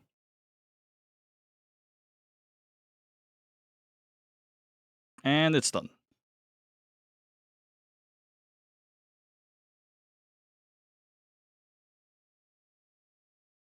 Good. Let's look at Gate 2, Paladin. So for Gate 2, I take Light Shock, Purify on it. And note that I don't take Cleanse Tripod on Holy Protection. I take I think it was Extra Shield Tripod. It's better for this. Like, just let people purify the red circles. Because the shield is way more valuable going to 2-2 and 2-3. And this is a run I did a month and a half ago. That's my first clear on TFM. And so I didn't like iron out the details at that time. So it's not gonna be optimized or anything. Well, I'll comment on those things as I see them. And I do have some part of Arc Grid unlocked in this run. Attack buff, identity buff. So like when I'm running in, I want to have attack buff and branding kicking in before these DPSs get to do anything. Just to maintain like not lose any uptime. So like when I spacebar in halfway mark, or here you just give attack buff to everyone, and then like when you're at the halfway mark, you proc identity. That applies branding, yearning, card set effects and all, bracelets maybe. So you can do it from afar because Paladin 24 meter on the Bride side node on the Arc passive tree.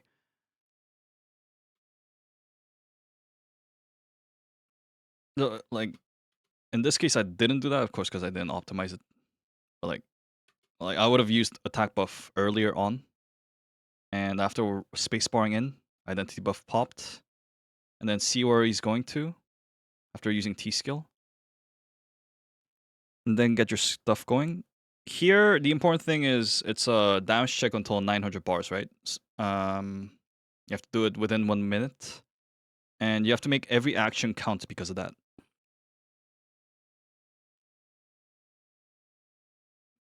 Which means that whatever process or push he does, you want to parry it using your own immunities.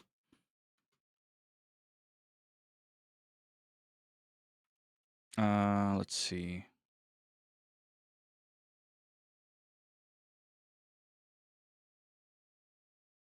So this one's the uppercut, right? And the way to tell which side he's going to uppercut from is where the blade arrived at. So it's going to be this way. But like it's hard to tell when you're actually doing the raid, of course. So like what I do is I just DR this. That gives me push immunity, and that also protects people from getting knocked by that, hit by that. And then when the circle appears from the 950, you want to have people shielded because they're going to try and tank this. This part is process. These lines are push, but they're going to try and tank this part, right? So you need to have shield in for this. In case you have head attackers, they might go try to get in the front early on, but these slashes do damage, so you want to protect them. Otherwise, though, you can just keep maintaining uptime. This part's kind of rough on Paladin because, like, you don't have identity up for the 950 part.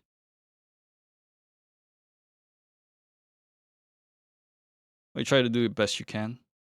This just guard too. Nowadays, I just don't just guard it. I just provide DR through it because it gives me protection from the pattern itself, but it also provides shielding to others in case they fail to do the just guard. Maintaining uptime. As you go in, you want to like renew branding and attack buff. There's two ways to do this, of course. Like you either use awakening when the blue lines spawn, like you sidestep it and then you awaken here. I think that's safer, but that depends on your identity situation. Because maybe you want to use it inside. Because it's also good to use inside because you have status immunity while you're using it. But the problem is you need to have people shielded because they won't have the awakening shield as they go in. So while you're renewing brand and attack buff, you also need to take care of people, provide them with shield. I got stunned there. Oh, we're reing. Let me skip to the... Is it this one then? Yeah, okay. Let's look at this one. So I should have shielded here. Like if I'm not using awakening here, then I should have people shielded. But generally just try to awaken here. That's easier. At least for Paladin, you can heal while you have Holy Aura on. So throughout, you're thinking about shielding your party mates while maintaining buffs. And generally supports are number 4. You should, if you're not number 4, you should just ask the raid lead to make you number 4, or you organize it within the party. Generally, this one I try to spacebar it just in case number 3 fails to throw it at the right timing. And then that's the one where you have to throw, right? Oh, I was number 1 in this case. Or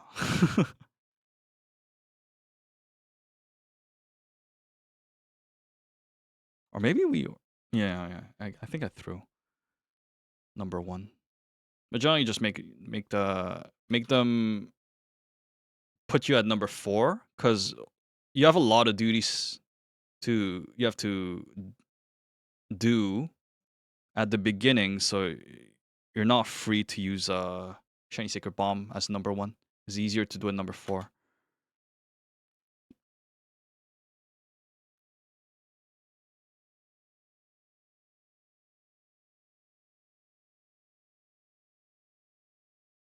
And here, you want to try to use a skill at the very end. So I didn't here.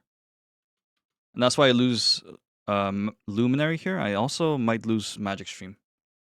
So like you generally lose Luminary, but you can maintain the 10 stacks on Magic Stream as you get out if you use a skill right before.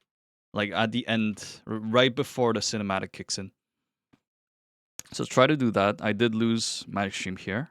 So that's why I started with it's better to start with the Wrath of God instead of Heavenly Blessing in case you don't have Magic Stream. But your party loses the benefit of the mana regen from Heavenly Blessing if you do that. So it's best if you generally start your rotations with Heavenly Blessing, of course. In this case, I think it... Yeah, I mean, cooldown-wise, I had to use Wrath of God anyways. So it worked out.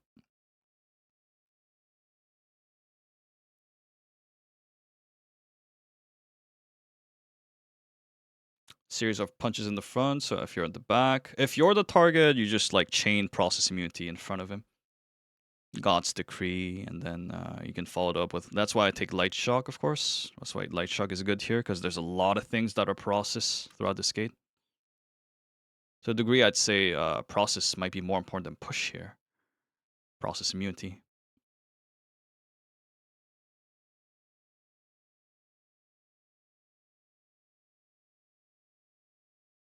Watch his hand. It's real. 180 into 180. Nice.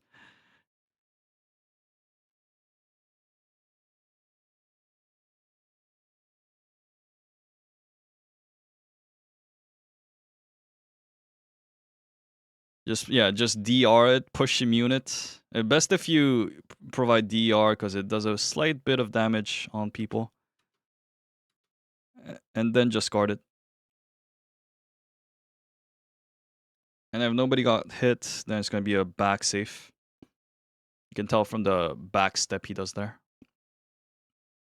Yeah, this one I also just, like nowadays, I don't just guard it, I just God's Decree it. Just DR it.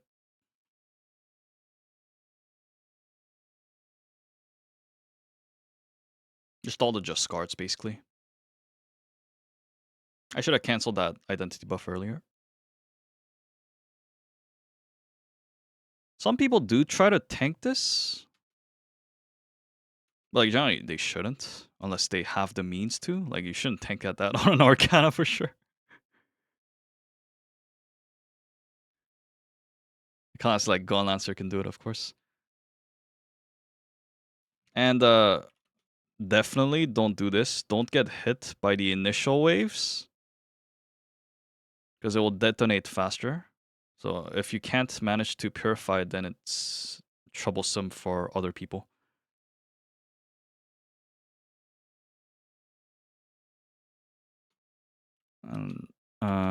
Yeah, awakening, and then sometimes it's not enough because like this, there's a circle here that keeps inflicting a lot of damage. Some classes have to hug the boss in order to do damage, like Blade, for instance, and they take a lot of damage here. So sometimes awakening is not enough. So you also want to follow it up with God's Decree.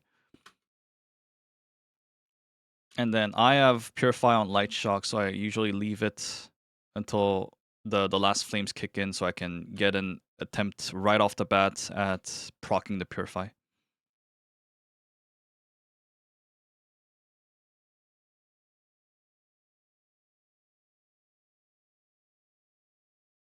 Because cleanse is not important here as long as you get through this alive. Watch where the head attack indicator is and go to his back. Rush. And you want to lead him to the very edge. If you are the one who holds the eye.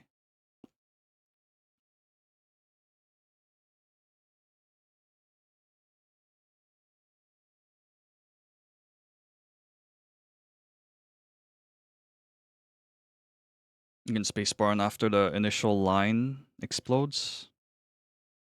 And do the mech inside. It's best if you can lead him to the very edge. I mean, this is good enough, but it's kind of awkward at the same time.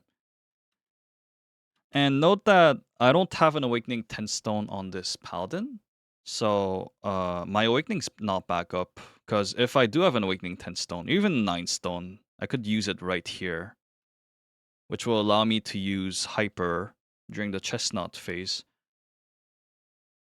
So it's best if you do have an Awakening 9 or 10 stone for this. In my case, I'm stuck because I have a 9-7 stone with Awakening 7 on it. But yeah, so if you have an Awakening 7 stone, I think it's best if you just don't use Awakening right here and just save it for the Chestnut phase.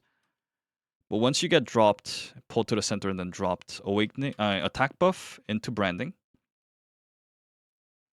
Now you have enough time to attack buff, brand, and then spacebar out. Just to get the uptime kicking in. Maintain it. So I wouldn't use Awakening now with the knowledge I have here.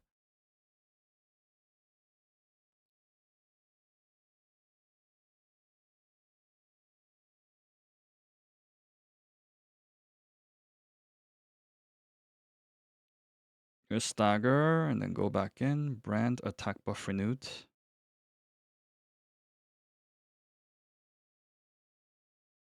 And then here, most important, shield. because when he dashes, it's a bit of damage, and they can also get hit by those blue telegraphs. And then once he arrives and you know where the blue telegraphs are, you spacebar out. And before he dashes, you also want to apply attack buff, of course. And then apply brand as soon as you can. Now it's stagger check, but also damage window. So if I had hyper here, I could just use it.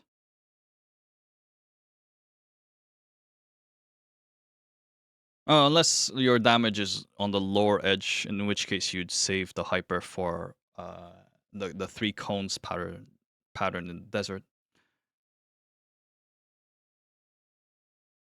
Importantly, you want to apply shielding.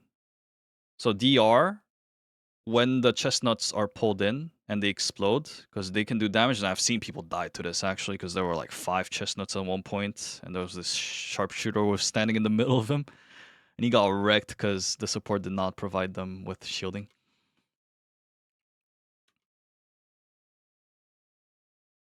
And so that's also for you to not get knocked by the small chestnut explosions.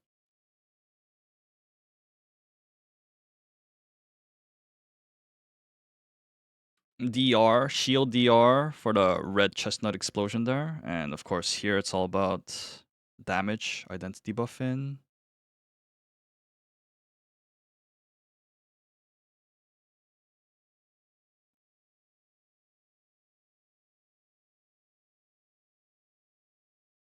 And since we got... I think we used Kadan when we should have used Shandi. But anyways, I have the Awakening. So let's assume we use Shandi, and that's why I have Awakening back, basically. Generally, you would use Shandi there. But yeah, I can use Awakening here. Of course, sometimes if my identity is already full, which is generally not the case on Paladin though, because you would have used identity throughout the damage check here. So usually it'd be empty. So it's okay on Paladin, but on like Valkyrie, for instance, sometimes my gauge is already like pretty much full after I get out of this, and it's fine to use Holy Protection, like her Holy Protection, instead of the Awakening. It's good enough. But here, it's perfect. I can just use Awakening. The reason why I use this here is because there are cases where people get hit by the scratches and they die. Like, although generally people don't get hit, but sometimes it does happen. Just to minimize that risk. And since you get Awakening back from Shandi +1 anyways.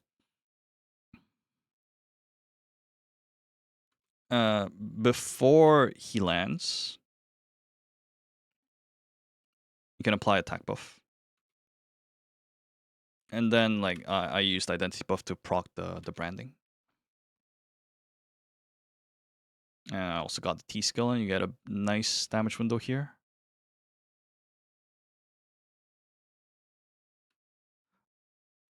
I think they're on the back, right? There's one side where the back is reachable and one side where it's not. I'm not sure. Maybe the right side is. Well, this one's a Reaper. I mean, I guess these guys are reaching the back.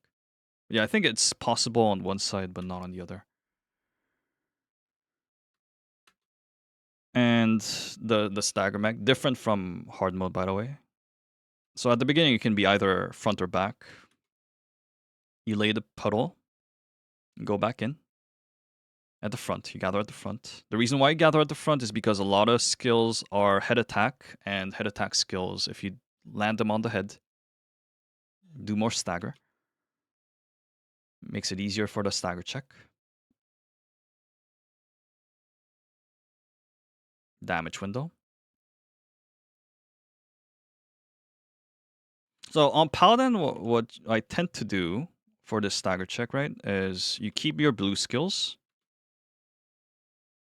and use Holy Sword into Executioner's Sword. Especially effective in the front. I mean, I guess not in TFM, actually. That's more for hard mode, because in TFM, you have to keep moving. And the timing on that donut's kind of rough. But I use Holy Sword into Executioner's Sword, and if I have Light of Judgment, nice stagger too, especially with the Arc Grid core. And then you go to the bottom and you generally Executioner Sword is back up. You try to fit in any skill you can and finish off with Holy Sword. Damage uptime important.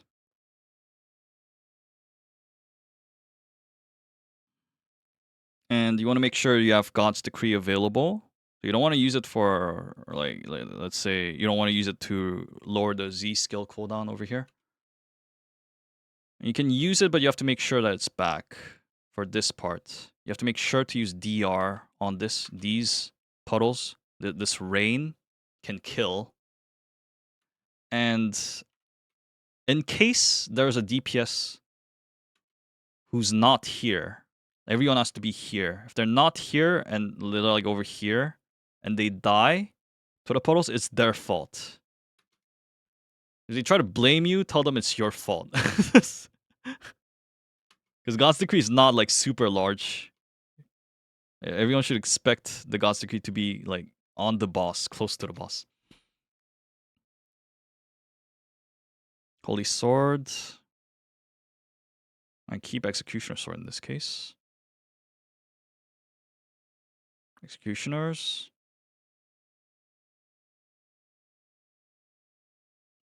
And light up the identity buff.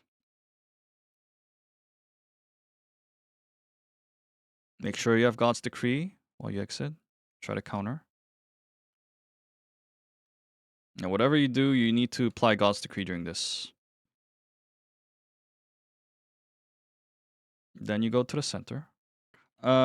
Actually, so my Awakening was back for the second stagger check. So I could have used it there. But yeah, I haven't optimized. I hadn't optimized my Awakening usages or like pattern dealing at this point. Those are things I would have done different. Because I could have used Awakening for a bit extra identity, and it would have been back for the first mech in the desert. Ride the Nadal.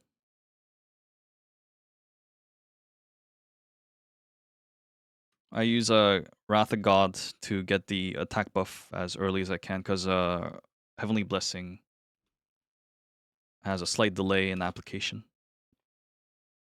In this case, I tend to use T-Skill here, and will not be available for the second, like the clash that falls after, but I will be back for the desert mech, where you can use Hyper. If you didn't use it for the chestnut. I have identity up for this part. No T-Skill, but identity is up.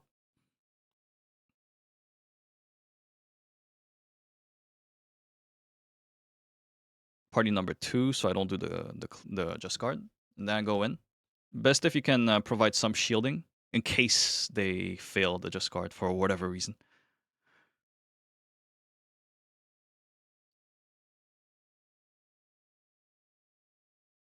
Attack buff, branding. Okay, like I would have just T-Skill and Hypered right away here. Well, yeah, I just use Awakening.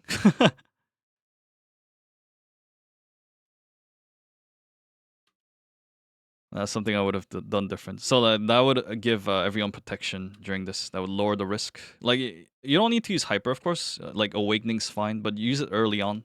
They have full protection during this.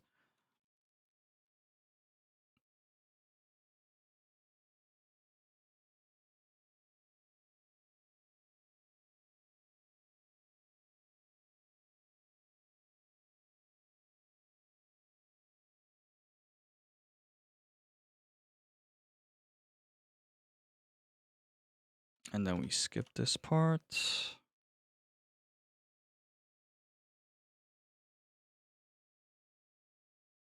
The call was made that we're gonna use hidden Esther. That's because we don't have much left until 0. But generally you'd use Inanna, right? If the screen zooms out, that means you're not it. If the screen zooms in, that means you should be ready to do the just guard. Just guard. And I should not have spacebarred there. That's bad. Thankfully, I have full swift and all, so the spacebar cooldown is not too long. Good thing though, I used attack buff before heading out. So people have attack buff. The guys are isolated. Attack buff into branding. I can use identity buff after.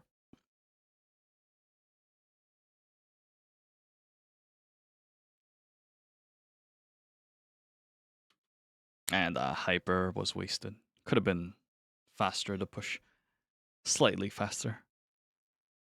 And then note that going into 2-1, you don't have a workshop, right? But your awakenings will be refunded. So what happens here is that people are waiting for their awakening cooldowns to come back, while also having the supports fill up their identity bar, especially on Bard, right? Because she has 4 bars. So she might just use all her awakenings to get full identity as we go in with 0 cooldown on awakenings. Less of an issue on Paladin, of course, because it's easy to fill. Let's head into gate 2-2 and 3. We have Luminary, Mad Stream, full identity going in, attack buff kicking in, identity buff, T skill. And you have a decent damage window at the very beginning. A few seconds. Dodge the front after going inside and then outside. L'Oreal, push immune. So what I tend to do nowadays is I don't think I knew too well how to deal with this, but you can push immune this part, and then the waves that spawn are paralysis. So you can God's Decree or Spacebar when he lands, and then you just chain process immune skills that you have. So everything apart from Holy Protection is fair game.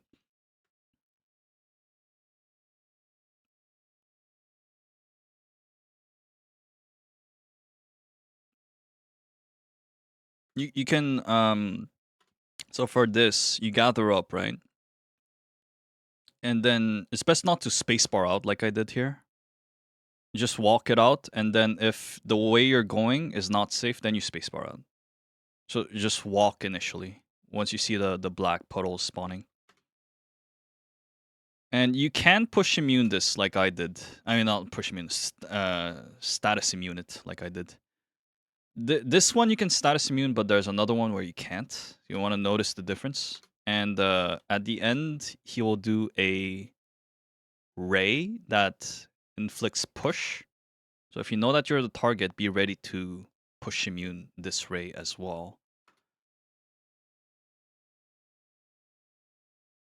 Waffle, one of his tamer patterns, of course. But as Paladin, generally, I have a harder time finding the safe spot. I think because Paladin's fat. Where to my other supports?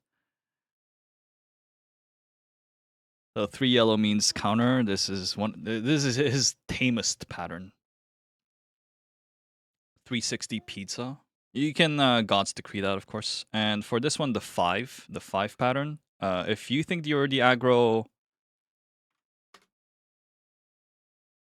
it's best to lock aggro with God's Decree. Because the initial attacks are paralysis and then push.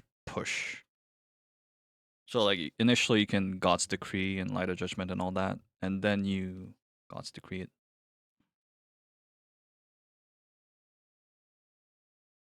Watch, look at his hand, look at his hands. It's black. It's black, so you counter if it's black. So you counter here, because the ground is black.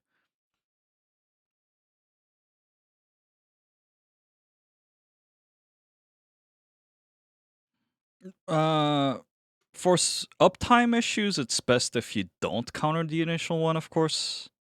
But it's more important to do the counter than maintaining your uptime for this. The reason why it's bad is like you can't renew your buffs while you're in the air, and then you also lose Magic Stream and Luminary. The high chance. It's bad for your uptime's sake, but it's more worth to do the counter. Because there's cases where people are holding their counters for the initial co-op. And then it fails, and then it's a re. So it's better to do the counter than not. Always. Especially on Paladin. I mean, like, whichever character, like, even if you blow your counter on the first one, you'll generally have it back for the second, but... Paladin, since your counters tend to be long reach, especially Holy Sword, you can try to counter it from afar. So you should always try to do that. Force Clash. This, just use push immunity, God's Decree, because people will be trying to tank it. Will be trying to tank it in the center. They might get hit by the explosions. So while providing you with push immunity, giving them shield as well. Go to the opposite side of the explosion. That's a weird path that he took there.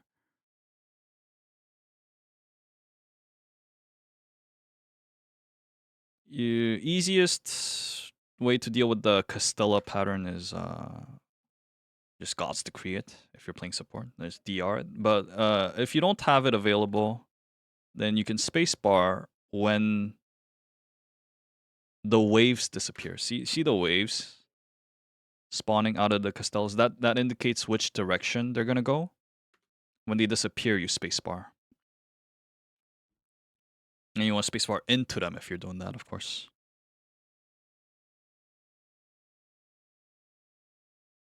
Angry Bird.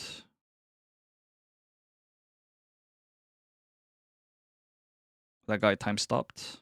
If you can't reach 511, you always need to be ready to time stop. Time attack.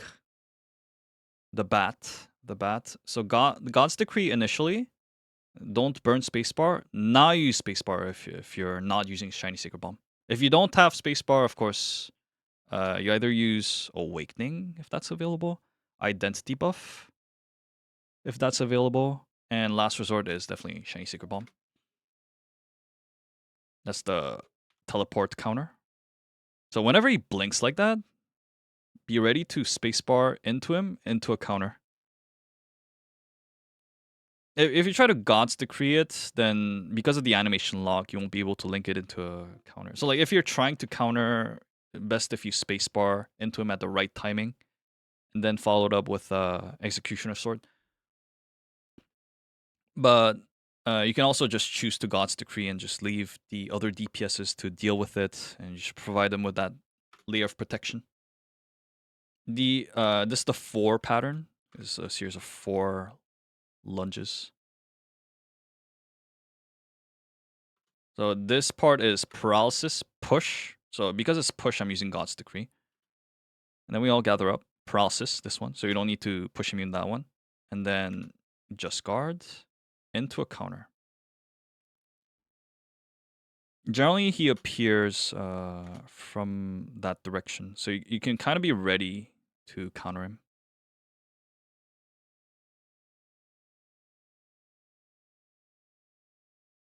Inside, outside.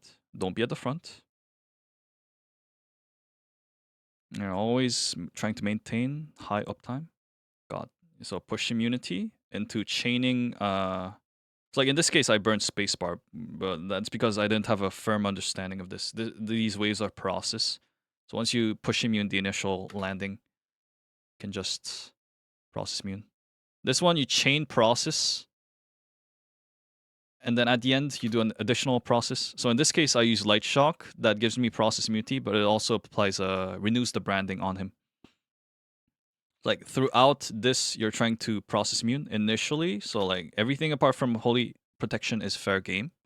Just chain that. And try to follow him up. If there's puddles in your way, try to spacebar that, I guess. And then process immunity when he stops, because he's going to stop and then it's going to be a process that knocks you backwards. And when he lands, you want to push immune that. If possible, you want to provide shielding to everyone, of course. So holy protection for that. Especially because everyone's going to be like away. Like not grouped up. Pac-Man. I get knocked here, but like generally watch where the Pac-Mans appear. If you are going to stand in them, you have to be fully push immune. So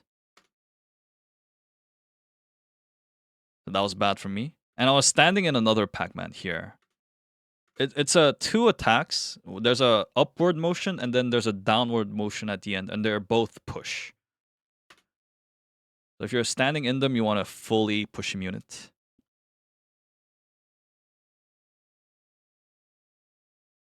Like I'm so frantically trying to find that safe spot.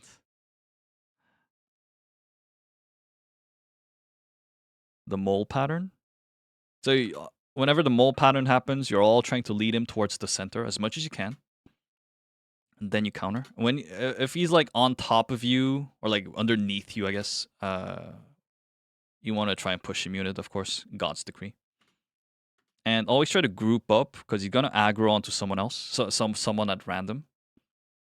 So to control the direction where he's at, or be grouped up, allows you to deal with the co-op counter properly.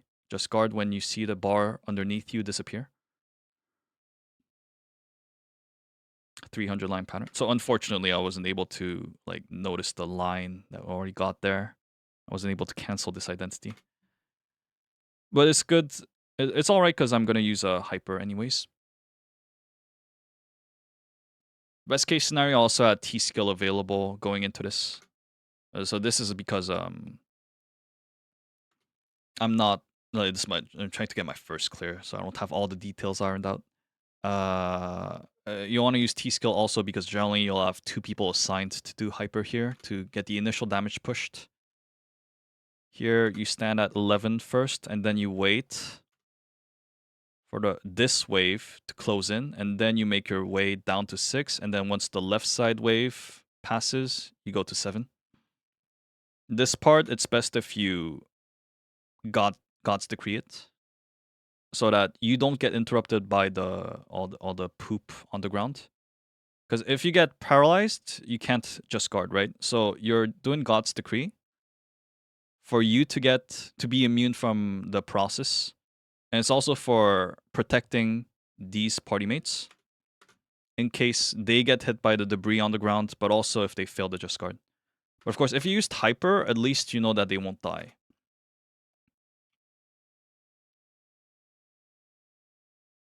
And then the same thing backwards.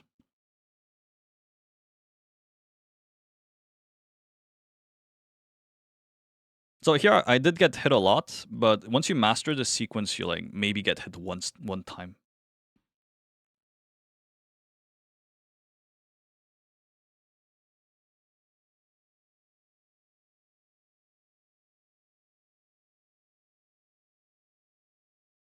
Mel pattern. Generally when the Mel pattern happens, or Kaisa, or whatever you call it, unless you're speed running, you shouldn't try to tank it. The reason is in TFM, those hurt a lot, can kill, and second, it raises the gauge bar by a lot, so that makes the full gauge pattern come faster. And I didn't have Awakening available for this, unfortunately. But that's because I used it during the 300 line mech. So that was worth. That's okay.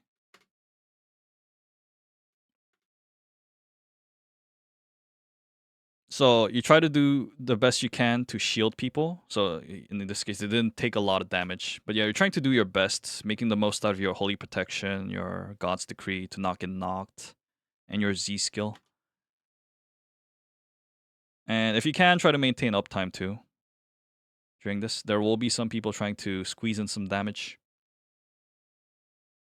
Of course, you're gathering at 12, and this puddle, this void should also be aimed at, should have been aimed at 12. For this one, the 3 dashes, you need to shield people if possible. In this case, it's actually unfortunate because Holy Protection ran out as he was doing it. But I should have tried to God's Decree these guys.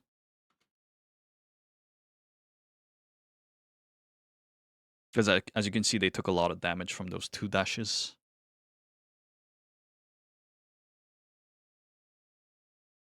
Someone got hit, which means you need to provide protection as much as you can. The second Elgic pattern.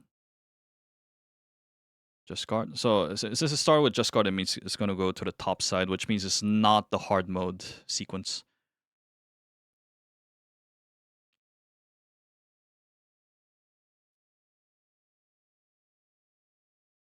If you're a support, you're only trying to do the last one.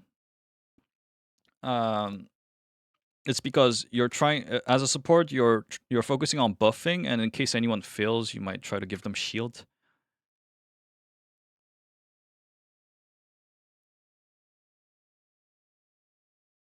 So you're busy, so you can't do counter. Don't make anyone make you do counter if you're supporting. Again, here you try to chain process, or you try to dodge the puddles, I guess.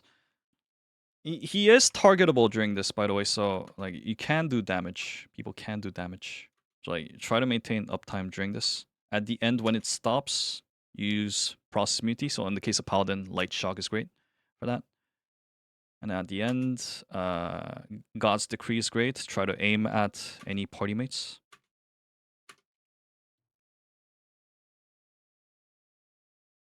Now this is really rough because he's hugging a wall while doing Angry Bird, and 5 is in the wall, and 11's also in the wall. I remember this. So I was trying to get to 11, and I was like, oh, where is it? Oh no. In which case I should have time stopped. But yeah, thankfully some on Paladin tanky enough. I think I might have had heavy armor crisis for this too. So it's fine.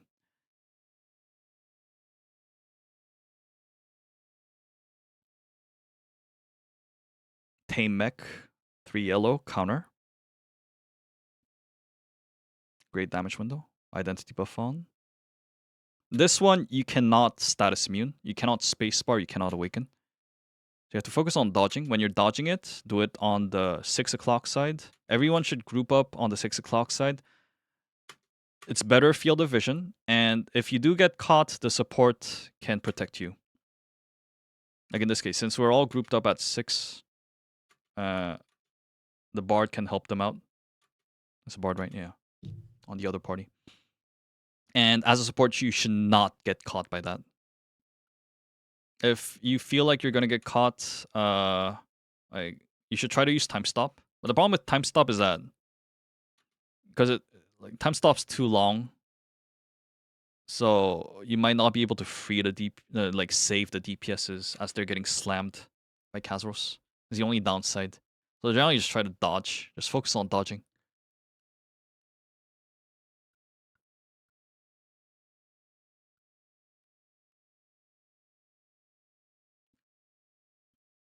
And then 3-3, the counter, teleport counter. Mel. So don't try to tank this unless you're like speed running or something.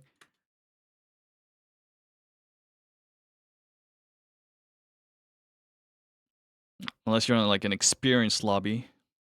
You can do that in hard mode, you can't do that in TFM. I should have tried to provide shielding to these guys there. But that's because I didn't know better. This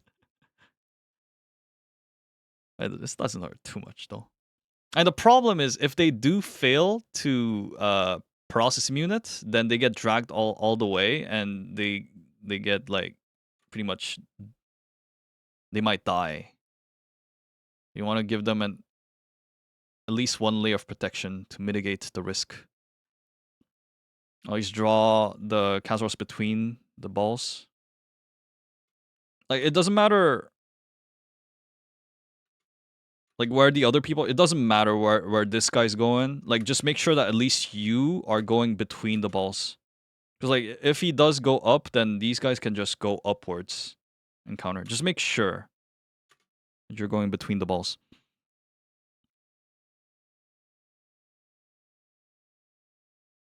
The double just card. Here you need to be calm. Even if you have circles spawned beneath you, you have time to get out of it. But best case scenario as a support is you just move all the way out like these guys did. You just move all the way out. And for me it was awkward because like he was hugging a wall and this side was not. I couldn't go this way, so I had to deal with it. Be ready to time stop it.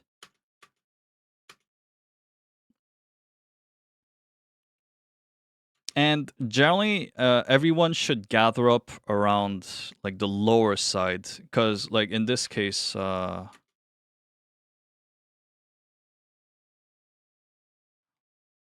it seems like his like where he appears is random, but I do think it has to do with where players are.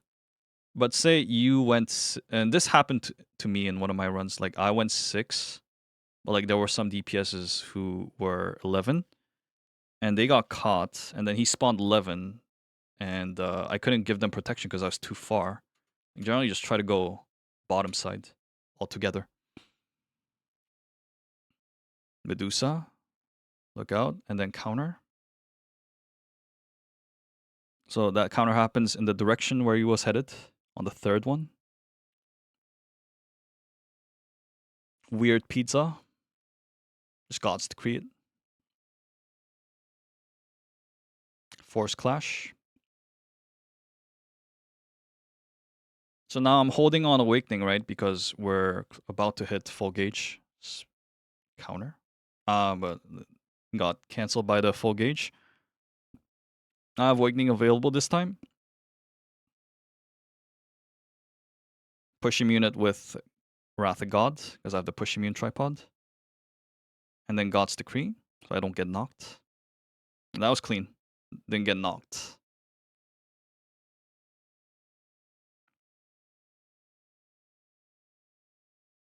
Time attack.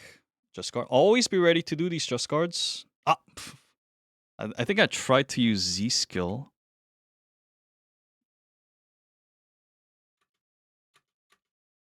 Or something. Oh, it was in motion for something. I almost died there. Holy.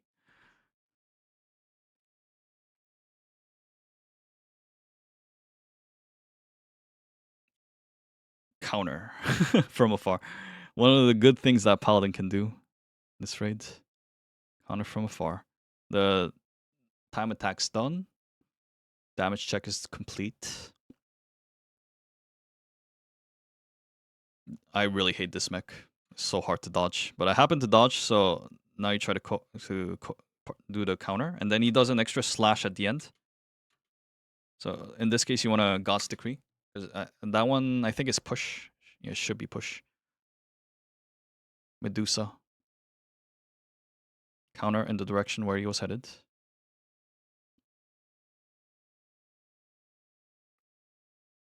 Spotlight. So if you are the Spotlight, easiest way to deal with this is you just God's Decree yourself. And then if it's a just guard, do the just guard. If it's a counter, he'll go through you and then do the counter when he reaches the end. Easiest way to deal with it. And then when they spawn, is like if you're all spread out, it's pretty obvious which one is going to head your way. So since he spawned here, his aggro's locked over here, so you can just move upwards in this case. Not get hit like that. And while you're doing that, you're trying to maintain Luminary Magic Stream, of course.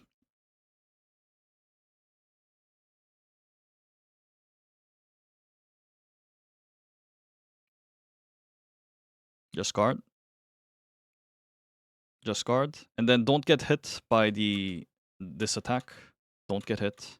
Because it does that if you get hit. Someone got hit on the bottom side.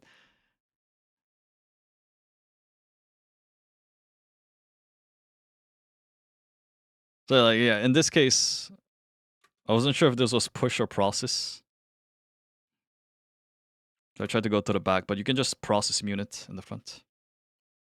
Spacebar counter. That's one of the specialties of Paladin. So Medusa into triple dash and then counter. I was there to do it.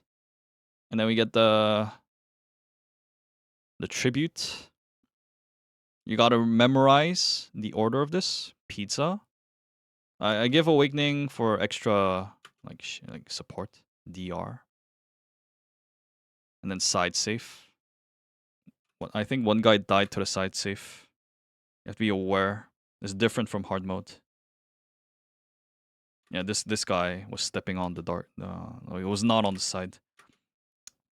On Paladin, because your blue skills are your highest stagger, I recommend not trying to do the stagger, I mean the counter. Just keep using them for stagger instead.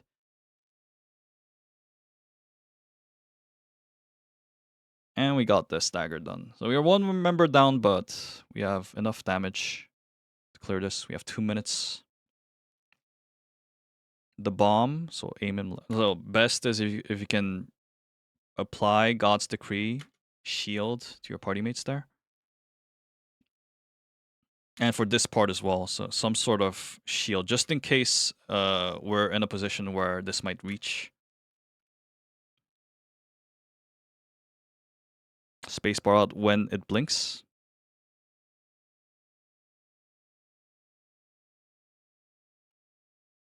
For this part, to my knowledge, this is attack buff. I mean, attack power debuff, which should do nothing on support. So I don't think it matters even if you get hit as a support. On DPS, you should definitely not get hit. But on supports, I think it's just fine. As far as I understand it. Just guard. Always be ready for the just guards. Just guard. And if someone failed it, you need to be ready to God's Decree them, of course. Reached 300. I mean, 0 bars. And from here on, you do damage. And then use hidden. We were late. So, okay, let's see what happens. So, here's the thing. Even if you failed the hidden Esther here, if you did use Armin, attack Armin, that thing does a lot of damage. And so you don't need to do a whole lot in this part. So just focus a bit on dodging and just try to get some damage in. And see, it just dies like that. As long as you brought Esther along with you, you have enough damage. Now, the problem is if you don't come in with the Esther, then this part will be super tough.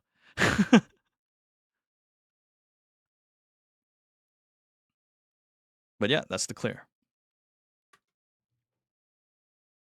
Okay, let's look at Valkyrie this time. Put Purify on Decree, and I don't take Cleanse for this. DR, I believe, has better value. And yeah. Let's dive in. Attack buff, identity buff, T-skill.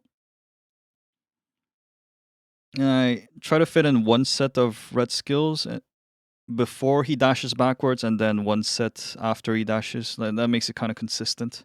So that allows you to get ready for the second identity buff.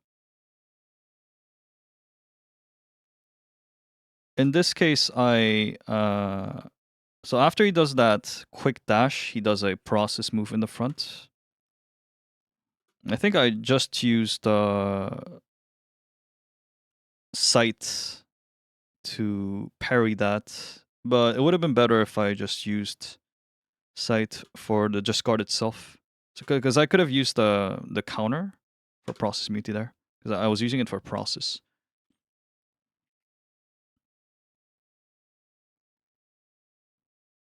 You need to have people protected during this on the circle. T-skill will be back up around this time. So use that whenever it's ready. I'm trying to push it down to 900. Best case scenario, we can do that within this pattern.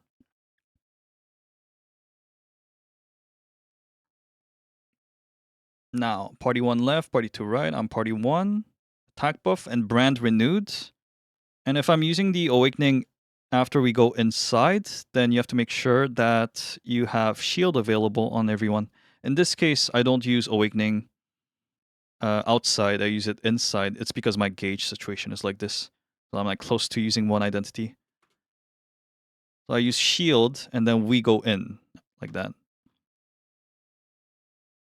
But I wasn't able. Like, okay, I could have done that better. So what would have been better is if I go inside and I renew attack buff and use T skill and then use identity buff and then into awakening. I just did this because I'm probably safer.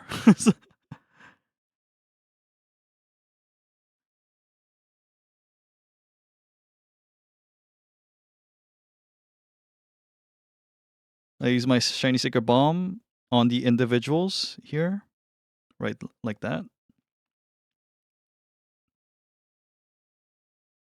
Renew attack buff. Then you can go out. One thing to note on Valkyrie is that your heal is also status immune on top of your identity buff, and also with the balance changes, sight is also status immune. So you can use that on top of spacebar also.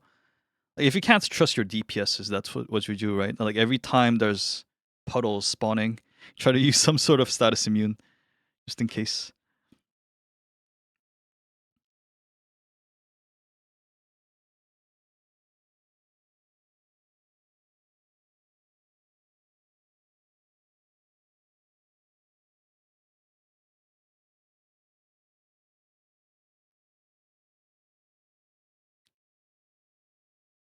Strength to fit in. So when we do the punches, it's a series of process that pushes you backwards as well. Best if you can just keep parrying it with process whenever it begins. Even better is if you just tank it with sight. I was trying to fit it in. Yeah, like frantically trying to use it, but he keeps punching me. Like you have to use it earlier on before he starts chain paralyzing you.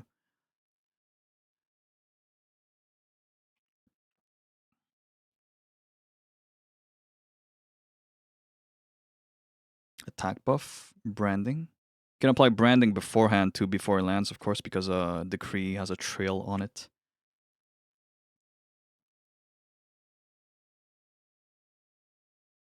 Great pattern for DR.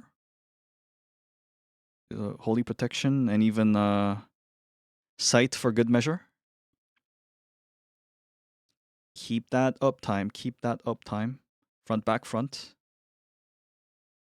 For that one as well, you want to chain process immunity because there's a suck towards the front. I do just guard here, but it's better if you just DR it in case people fail it too.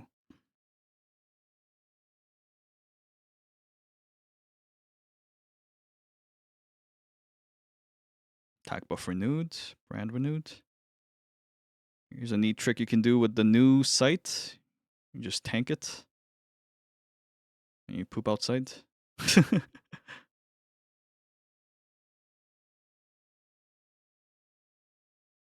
you have status immunity on it. Awakening as he goes to the center. I renew identity for like a nice 5-second damage window there. Could be considered a waste, I guess. I get Purify from Decree. Well, with all that mobility, I'm the first to arrive. Unless the Reaper was first. At least in my party.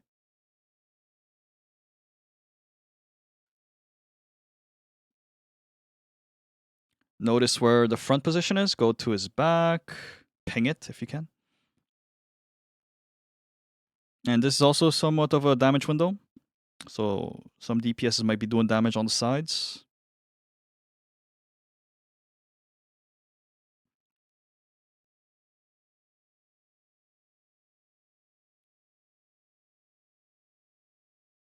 You can do stagger from afar with your red skills. And on my Valkyrie, I don't have an Awakening 9-10 stone, so my Awakening is not back at this moment. It's better to use it here in order to have the hyper available for the chestnut. But since I don't,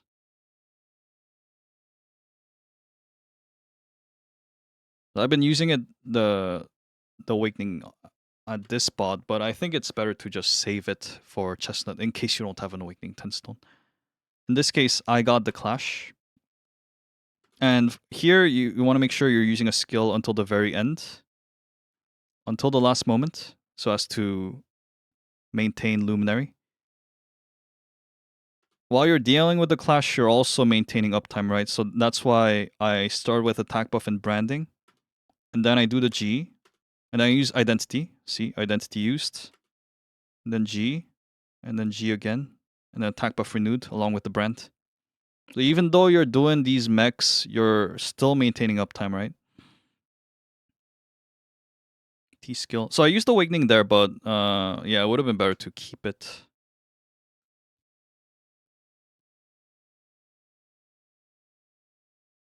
Because the identity here is kind of wasted anyways. Like when we have to leave, we still have 5 seconds left on the timer. It's not like fully properly used. I guess my gauge gain is good enough, so I have another one ready for right after.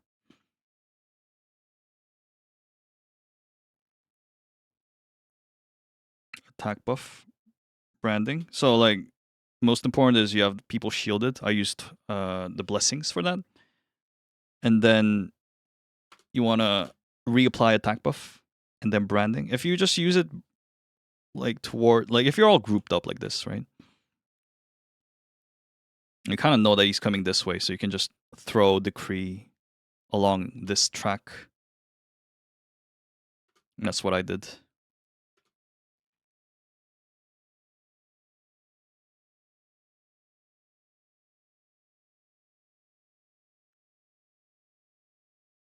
So if I did not use my Awakening in the previous part, I would have Hyper available for this part. Oh, and I make a mistake here. Although I think it's my key input probably got ignored. So I do have downtime on attack buff here. I'm not sure if it was my mistake or if the input got ignored. Yeah, it's slight downtime that cost me 1%. It's bad. And when the chestnuts gather up for that, you do want to apply some sort of shield. Best if you just use sight, of course, so that you don't get knocked yourself.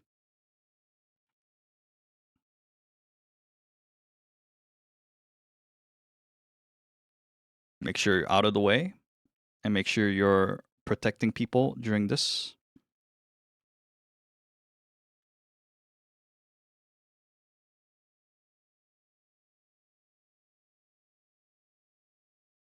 Yeah, this so I shouldn't have used Awakening there, but I think it's okay because it's Valkyrie, right? But I think I just wanted to benefit from the cooldown reduction on the Awakening, so like only had like 30-second cooldown on it. Because on Valkyrie you can just provide blessings here, and it's kind of like half of an Awakening, and then you follow it up with sight. I already had attack buff and branding planted, so before he arrives, attack buff, and then you can leave the branding. The trail remains, so that as he comes down, he gets the branding. T skill. And you want to leave your red skills for the potential stagger. So since I'm seeing him doing a pattern, I just use my red skills. But yeah, you just want to have them ready for the stagger check here. Identity buff, attack buff in. Although, I mean, like, this part is kind of a damage window.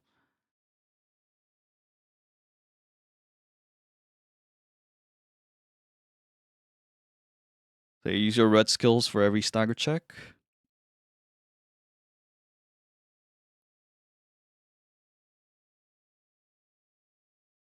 And you want to keep your uptime throughout this part, and make sure you don't use sight. You need it to protect people from the rain.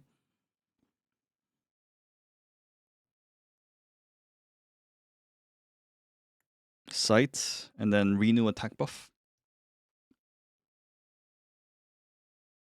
Attack buff, branding. Use your red skills. Attack buff, also get some stagger in. Red skill, counter.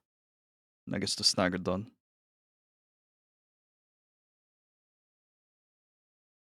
And now I'm trying to frantically build up towards another awakening. Also best to keep your counter alongside your sight. For this and this.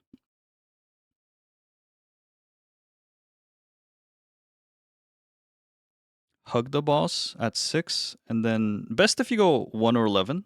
In this case I went 5, but generally 1 and 11 are considered safest. So attack buff into identity, into T-skill.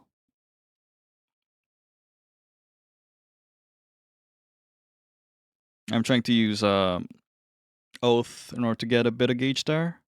I know I can get another identity in without red skill.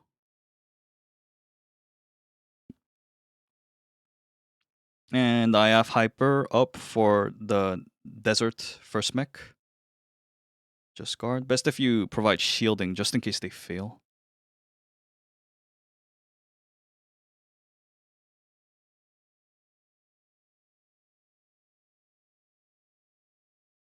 Attack buff.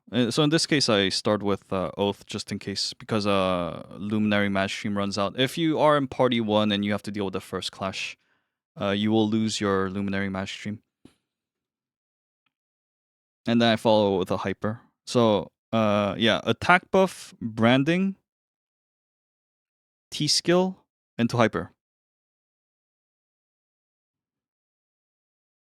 Attack buff. So, like, now we're sure that nobody's gonna die here. Use the identity from afar. That renews the branding as well.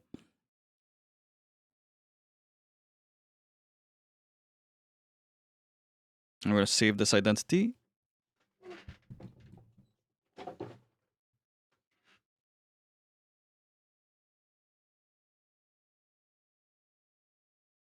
Let me skip this.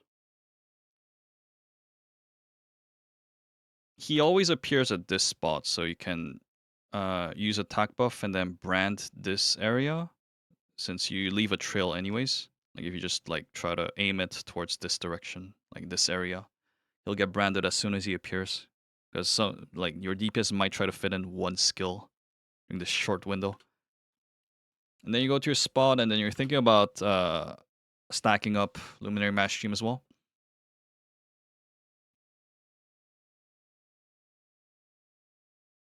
Stay in position and then get out. Attack buff in preemptively. Reduces the amount of actions you have to perform in order to get full buff for this part. Identity buff, T-skill.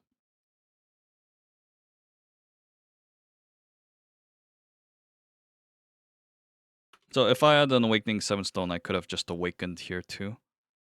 Although, like, seeing my gauge situation, I wouldn't have used it anyways. Just guard. So someone got knocked.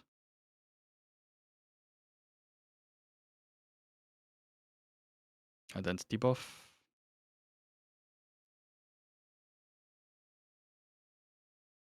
So if we weren't pushing this fast, what would be best is you save the Awakening for the Spear Just Guard part.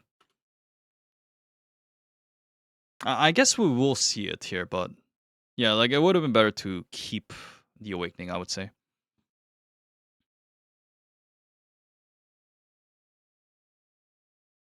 So we're abusing a Nana to fit in all this damage. Always want to watch your buff bar and see whether the immunity ran out.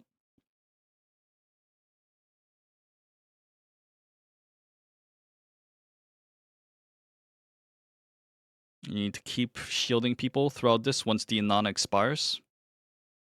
Stay in the center and then move out like that. And then you don't have to deal with the explosion and you won't get inflicted by the circles. Like this. And then you move back in. You all gather up. And the best case is if you have sight available, you provide people with shielding. And then you just guard this part. Or like you can just tank it with sight, I guess. But yeah, like just having sight available there Makes it really easy. So you have to do the just guard here. So if I didn't use my awakening earlier, I would have it available here. So that gives people extra convenience. Because if they have awakening, they know that they can just like rush to the center and tank everything. But here's what I do on support. Otherwise, I just tank it. I just tank the just guard and only release once all the pizzas are gone. And just purify the circle, the red circle. So again, you dodge 2, or like you awaken the first 2, and then you followed up with the sight. And while you're doing that, best if you can also maintain attack buff and brand uptime. So what I would do is, as we go in, I renew attack buff branding. I use awakening. And then I followed up with sight. And if I need extra push immunity, I just spacebar inside. And then purify.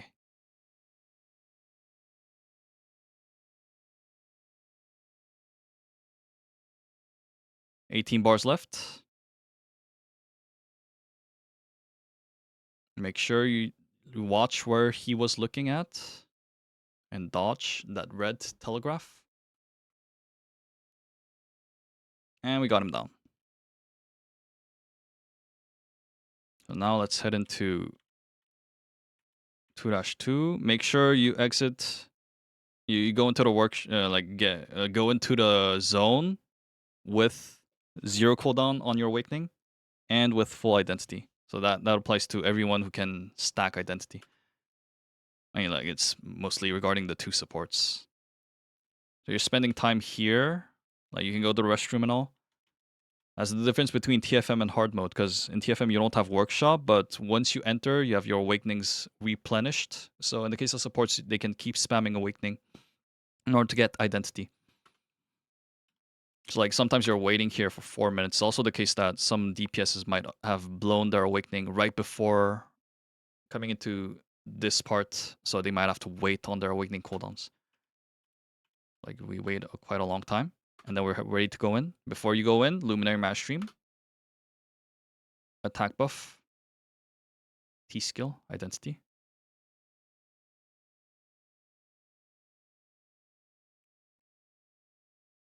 So tank that using sight, and then spacebar the second, or use Shiny Sacred Bomb. So it's important that you have people protected though during this. What's good about Valkyrie's sight is that once you proc it, once you detonate, once you tank something, then it gives a shield to people.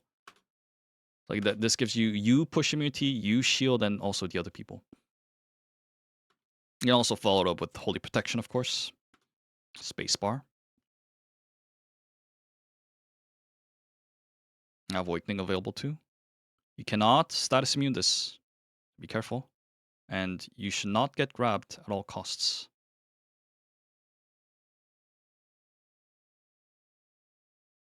Use the Awakening for the push immunity there from the Castella. Otherwise, if you want to know the spacebar timing on it, it's when the waves disappear. Those indicate where the Castellas are going, where the Tofus are going. So you would spacebar there.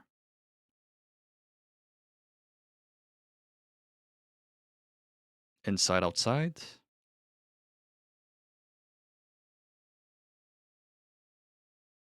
Just guard pattern. So with Valkyrie's mobility, you can definitely reach outside. Although, like in this case, it was locked.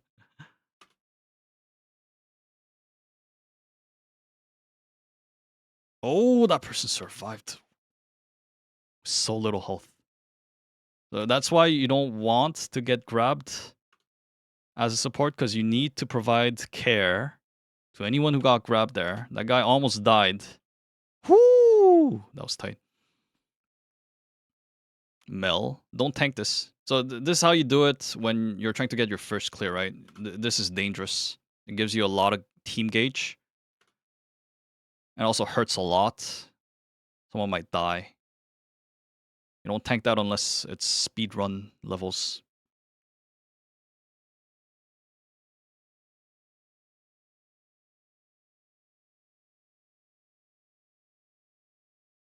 So it's push when he lands and then process with the waves. You can do that. Spacebar. And if you're really close to him for this, like if you just like stick to him, then you don't get pushed.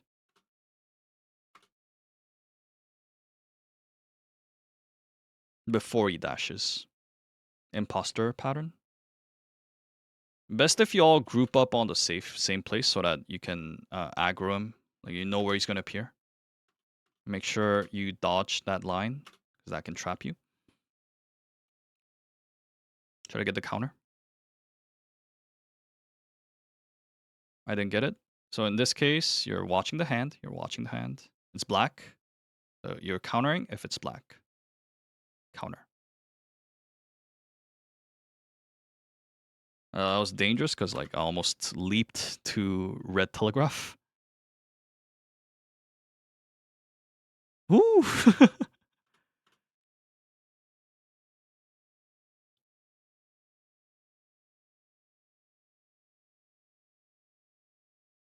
Waffle.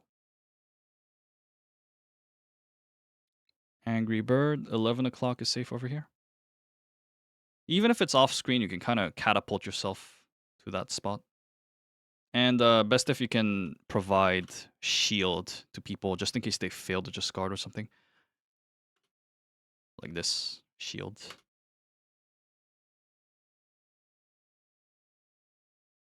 Castella. Tofu. Yeah, if people shielded throughout as much as you can, they get hit. This one, you want to dodge at all costs. Ah, I got caught. So that's really bad. You really don't want that to happen. Thankfully, my team frees me up. I can shield this guy who was trying to free me. I repaid a favor.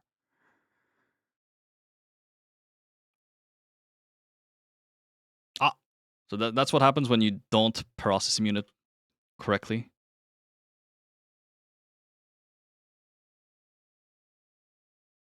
I think I space barred, but I got grabbed at the very tip of the process immunity there. Or the push immunity there. 3 yellow, so we counter.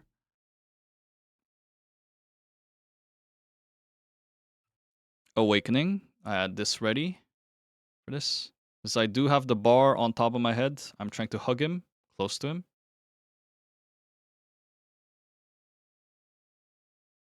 I try to push immune as much as I can. I failed the timing though. And draw him to the 12 o'clock area. Best for field of vision.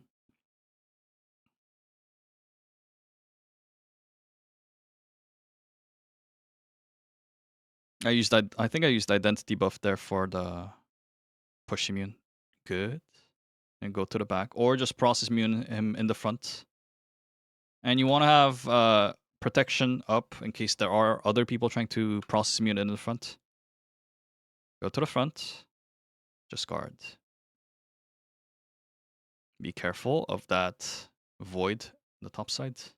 Thankfully, disarmament is targeted.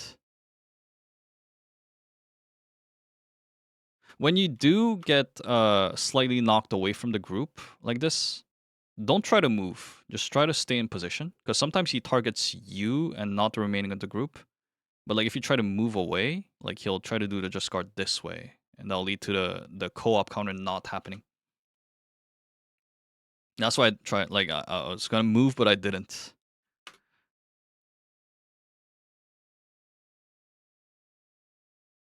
And I definitely could have just tried to attack buff here to renew the buff because it had expired.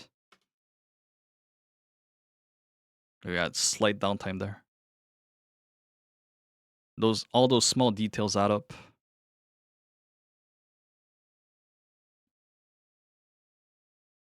Dodge, dodge, dodge.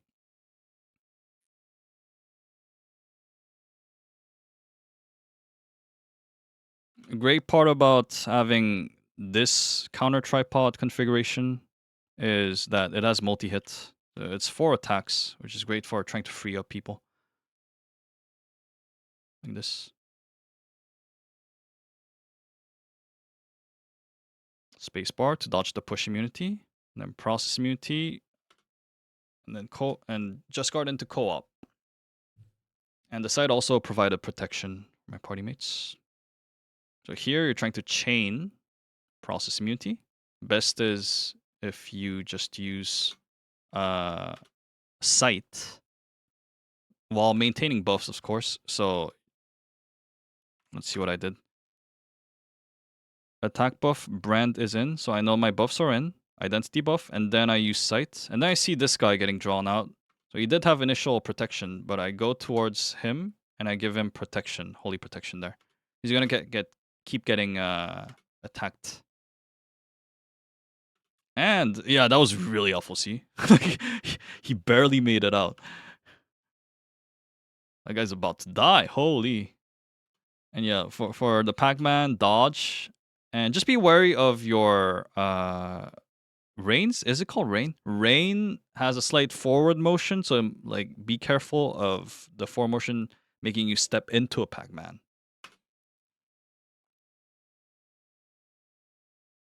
Ah. At the end, you definitely want to provide protection. Well, I guess the sight ended right when he was about to strike. Like those are small mistakes, but like best if you don't make those mistakes.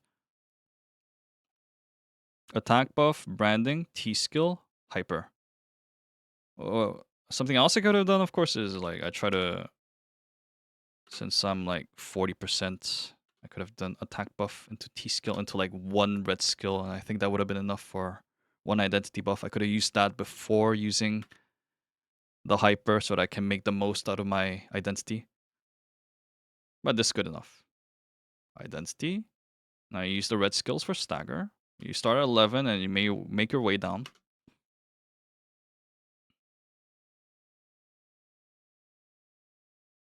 And then sight at the end. So you're protecting your party mates. You have push immunity. And then you just guard at the very end. I don't know why that didn't work.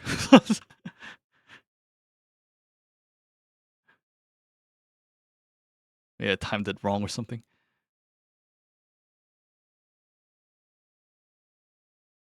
And then do the stagger. Again, best if you use sight and then just guard. That gives people protection and it makes it easier for you to just guard as well.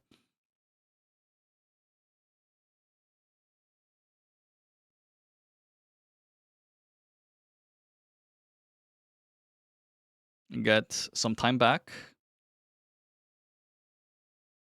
Tofu, Castella.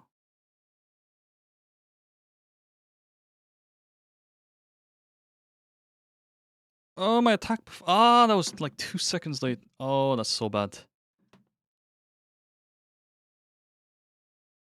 I hate having downtime like that. Okay, Angry Bird. Good thing, because I didn't use my identity, so it didn't get wasted. 5 o'clock, safe spot. Shield. Also used heal. Just got... Ah, that was so bad. Every time you use Awakening, you need to be careful. You need to watch the boss pattern first. So that actually canceled my Awakening. That's so bad.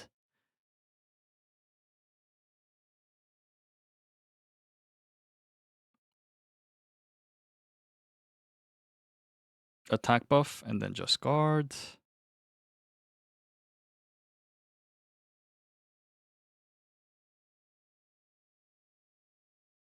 If you're buffing, just guard, counter, just guard, counter, another counter,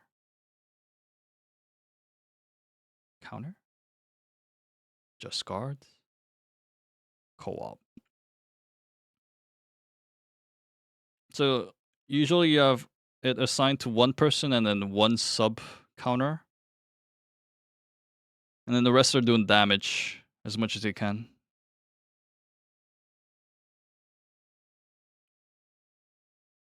Three yellow, counter. Great damage window.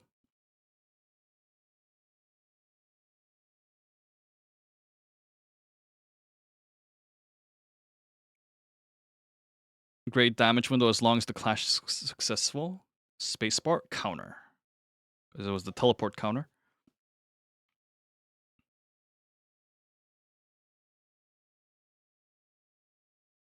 Just guard. Always be ready for those. And renewing brand and attack buff.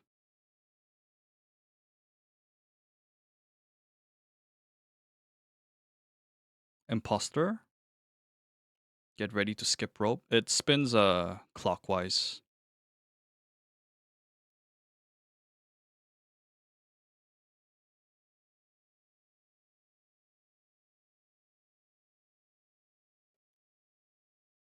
I don't think I'll have Awakening available for the full gauge pattern. Yeah.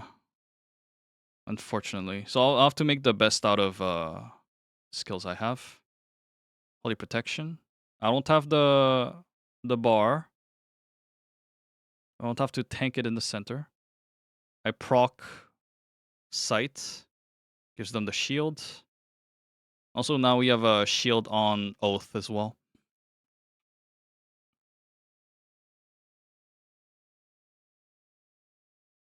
Waffle. He's Awakening here. Because it came back right after the full gauge pattern. Spacebar through the 360 pizza. 4 pattern. So I use sight on the first one.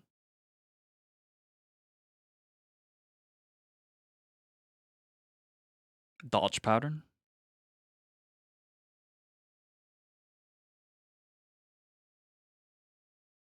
Stagger. It's quite good with the red skills. The Loud Burst Stagger. Just guard. Just guard. And then dodge. Dodge. Don't be at the front. Bubbles. Good pattern. Identity buff into sight.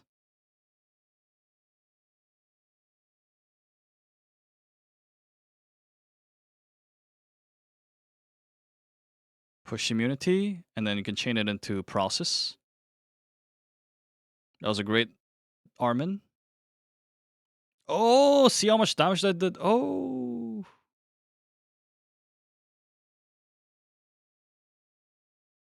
If you want to get out. Unless you're speed running.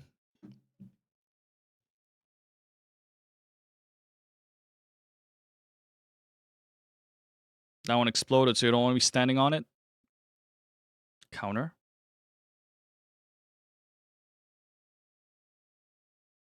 Clash.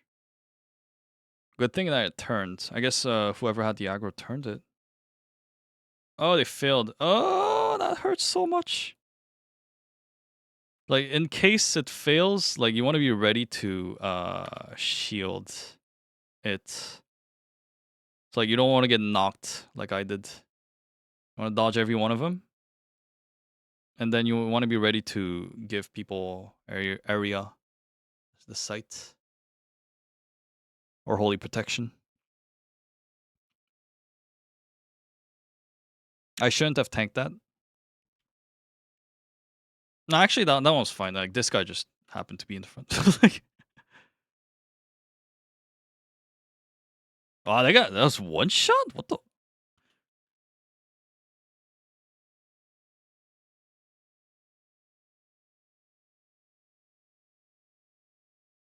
Just dodge it like this. Just dodge it. The mel pattern. Now we have Spotlight.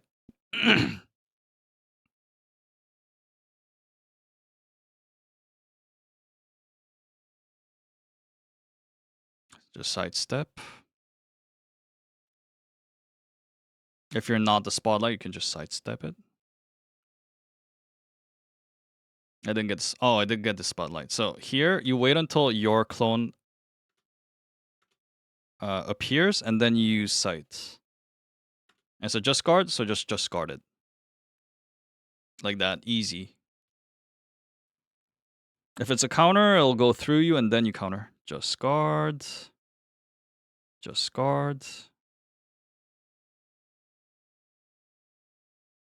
Identity buff.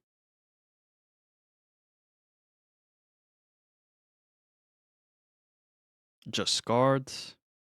Just guard.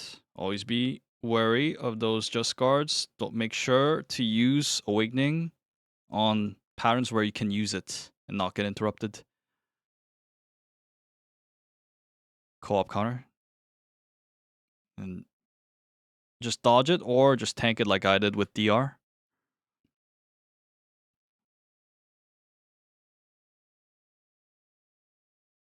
Got full gauge pattern. But I was using identity to awakening to push damage to get more identity because we only have 1 minute left at this point.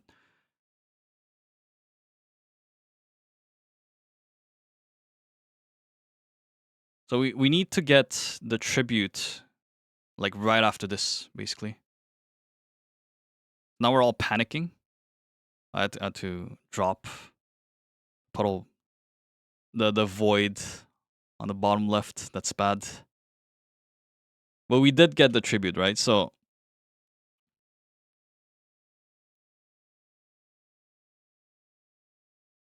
oh, side safe. There was side safe, but I wasn't there.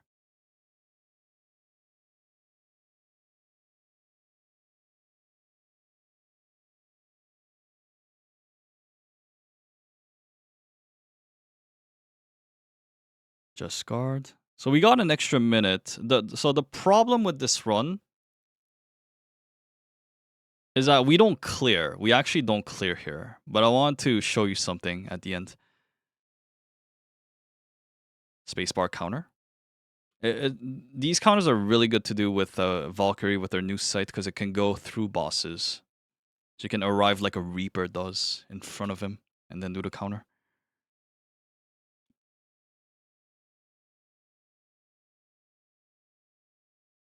Trying to tank this.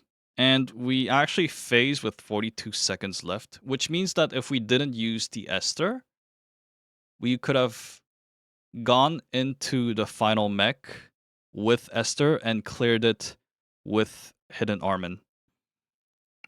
If you don't have Esther going into this, it's really high chance that you can't make it through.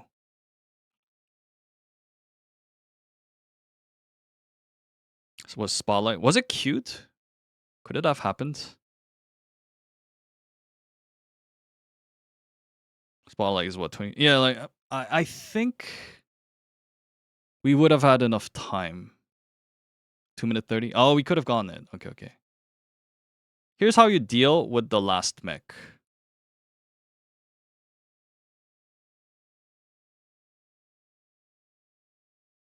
In case you have to do it.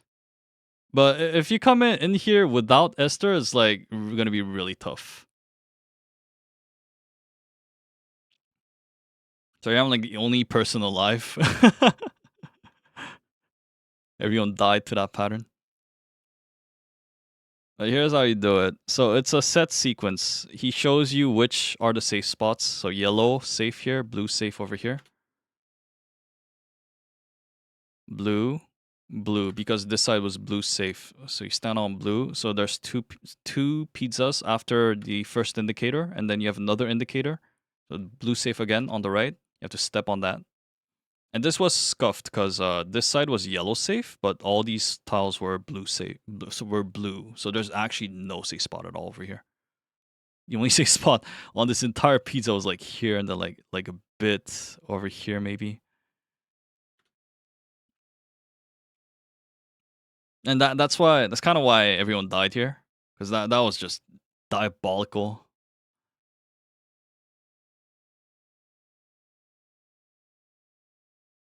And here rotating and you keep stepping on the yellow. But if you enter this with hidden armor or even just the Armin, you can kill it within 10 seconds, so that would have been a clear. So even like in my opinion, even if Spotlight did happen before this, it would have been better to take the Gamba and try to push the damage within 20 seconds.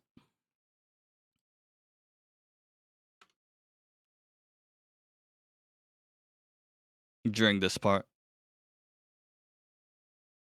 Because we got an extra minute from doing the tributes. So this could have been a clear. I just wanted to show you that. Gate 2 on Bard. Purify on Sonatina.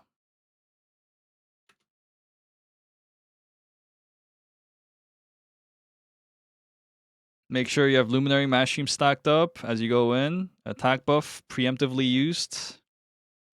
In certain cases, like someone's already over there, someone's in the back for some reason, maybe they lagged. When you're using Heavenly Tune, you make sure that you are giving it to all 3 people. I've had cases where I had downtime because Heavenly Tune was not applied to all 3 members, and it's annoying if that happens. But yeah, as you go in, Heavenly Tune pre-applied, 3 bubbles used from afar to provide the branding and the yearning.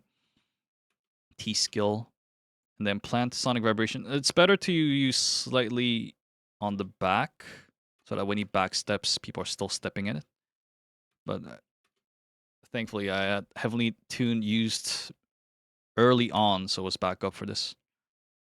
This uppercut, best if you Rhapsody it, in case someone gets knocked in the air by it. Or even if they just push immune it. It'll still hurt them. The circle, you need to have people shielded for this. I got... this is so unfortunate, because that makes my uptime suffer. Oh, my uptime! Oh my god! It's going down!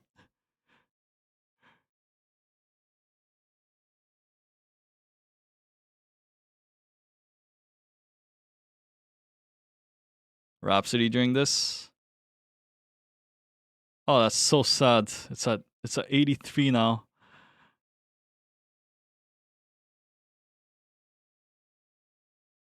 Attack buff, branding. So yeah, in this case, I'm using Awakening inside, but it's actually just safer if you use Awakening like after you sidestep the blue telegraphs. Like at this moment, you're already using Awakening, and then you spacebar in. People will know that they're shielded properly. And since we have Gunlaster Awakening, we can kind of breeze through this. Yeah, actually, I have Gunlasters on both sides. Of course, you want to note when the Gunlaster Awakening ends and have Guardian Tune ready for it if possible. If not, Shiny Sacred Bomb.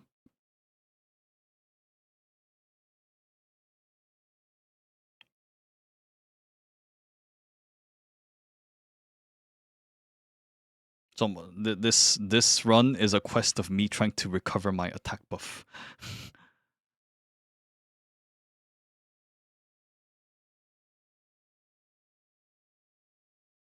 Attack buff, branding.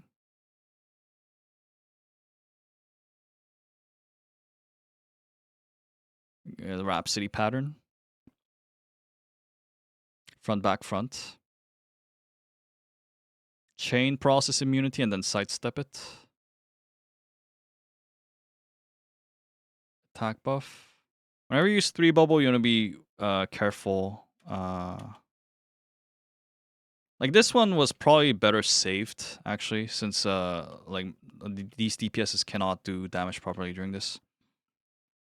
And like in general, you want to note whether he's gonna phase and go to the center, because that's not good damage window.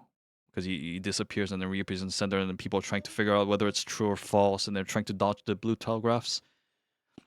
You want to make every second on the 3 bubble count as much as you can, so you want to make sure it's a good damage opportunity. So that identity buff was better used after this, after figuring out whether it was true or false. So yeah, I Rhapsody that, thinking that that's better than just guarding. It also protects people who fail.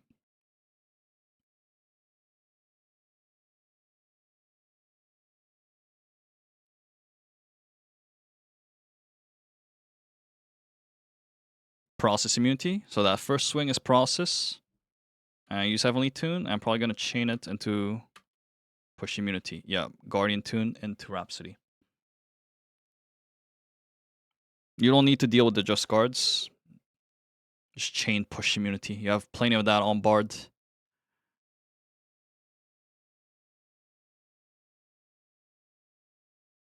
That was tight. Heavenly Tune into spacebar out.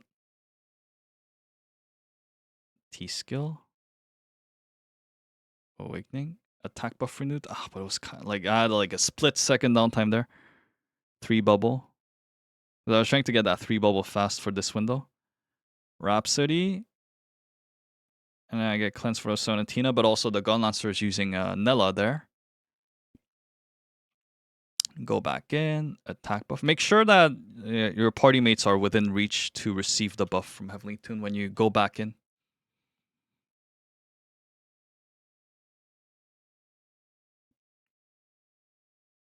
Attack buff.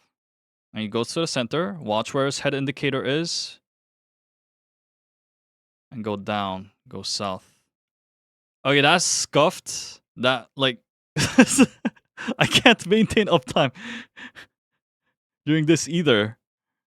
Oh, my uptime. A great damage window here. And so my Awakening will be back up, and that's because I have an Awakening 10 stone on this Bard. And so I'm going to use it right here. The previous one was used for the Flames converging when Kazeros goes to the center. And then the next one will be available soon after Chestnut Stagger starts. So if you have an Awakening 10 stone, you can fit this Awakening right here, and it will allow you to use it for the Chestnut Stagger. Having Awakening 9 or 10 stone makes it really neat. Attack buff, branding. I could have just used that 2 bubble, but yeah, 3 bubble, good. Attack buff. Generally try to use 3 bubbles if you can, unless it's a really good damage window. I keep that T skill because we can use full duration on it once we come back from this.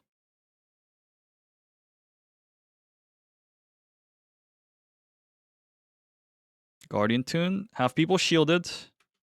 Shielded first. This because he will charge into you and also the blue telegraphs. Attack buff was preemptively used. So now I just need to fit in the branding. Follow it up with the T skill. I'm trying to build towards a 3 bubble. My hyper is coming back up, as I said. My Awakening. Could have fit in one more skill before I'm trying to go to safe spot. Branding, attack buff, 3 bubble, and then I'm waiting for Heavenly Tune. Heavenly Tune into hyper. Always when you use hyper, make sure to renew branding and attack buff. Don't have any downtime during it. Attack buff, branding. Go to his back. Renewing attack buff into Rhapsody. Although we also have protection from the Gun Lancer as well. Very neat. I think that was a 2 bubble.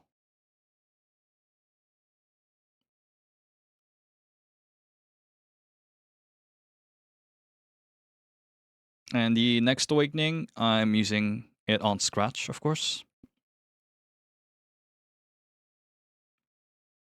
Scratch. Guardian Tune's also in. Extra protection.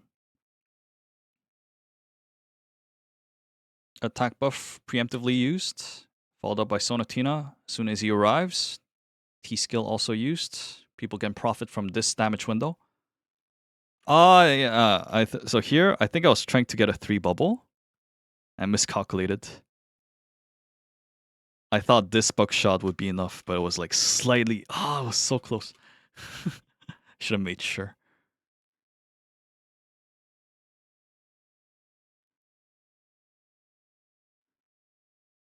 Attack buff. So like you just use skills, and then once you see the puddle, you move out, and then all converge at the center. We have a lot of stagger in this party because we have double Gun Lancer set up. 3 bubble. Best to have 3 bubble ready for this part. It's such a nice damage window. And then you need to have Rhapsody available. You need to have 1 buckshot available. Renew, branding, attack buff if possible. But your priority is definitely Rhapsody.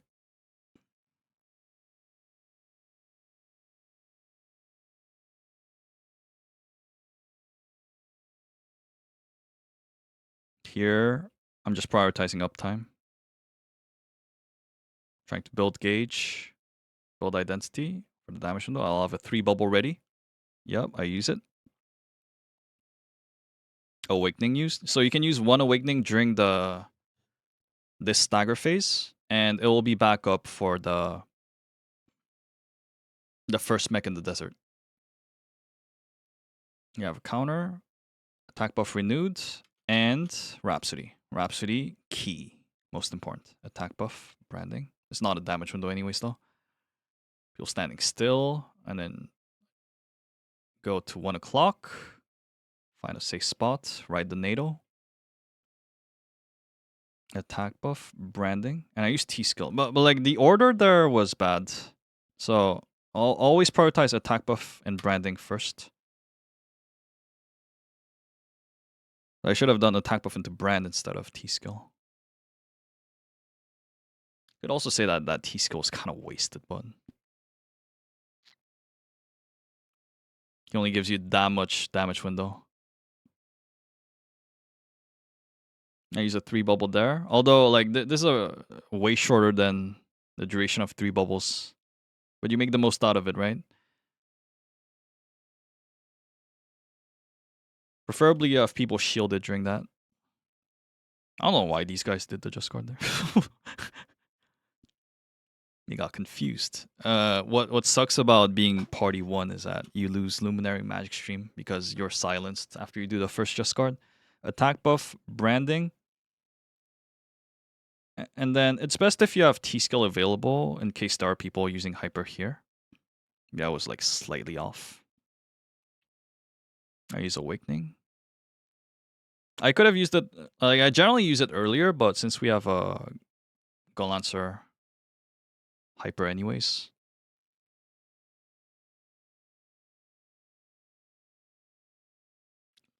So that was, yeah, 3 bubbles.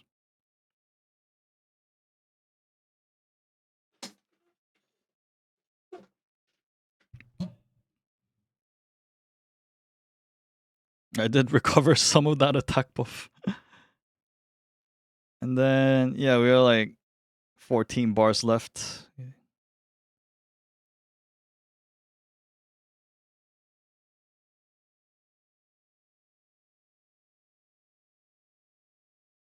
he's gonna go soon. He always appears in this spot, so you can pre-apply attack buff and then brand in this area. Because people try to fit in like 1 skill or 2. Go to your spot. Think about stacking Luminary Mass Stream again. Since it's zoomed out, it's not on me. But you want to save Guardian Tune in order to help people out doing the counter here in case they get hit by the blue telegraphs here. And before it lands, not only Guardian Tune, I'm going to use attack buff as well. Attack buff, Guardian Tune. And I use branding first instead of co-oping. Co-op countering. I trust my DPSs and I want my uptime back. I use Awakening. And so we're going to wait a bit while people get their cooldowns back. And I use my Awakening once again. I can also use T-skill for the gauge gain, of course. Use it once more, and then we wait a bit further. Everyone's cooldowns are back.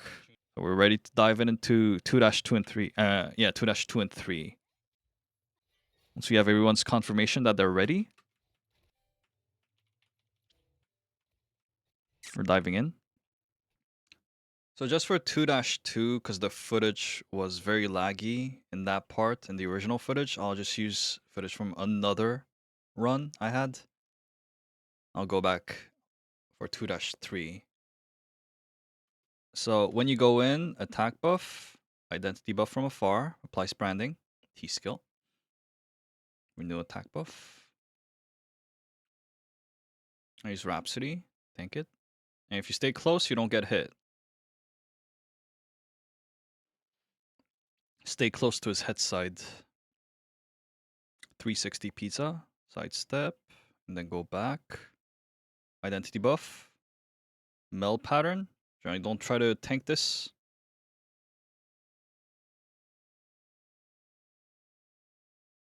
Stacking up. Don't spacebar. Don't spacebar like I did. Don't spacebar.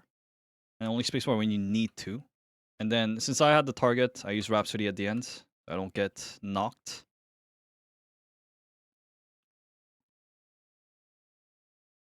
So I'm standing on a Pac-Man, but since I'm using Sonic Vibration and I follow it up into a Rhapsody, I don't get knocked.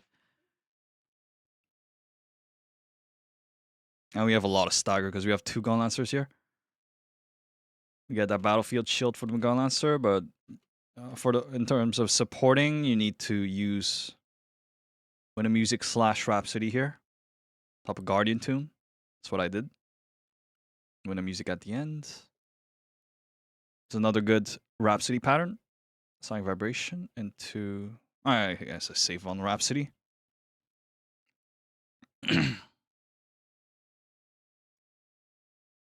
So yeah, the hard mode sequence. Just guard. Just guard.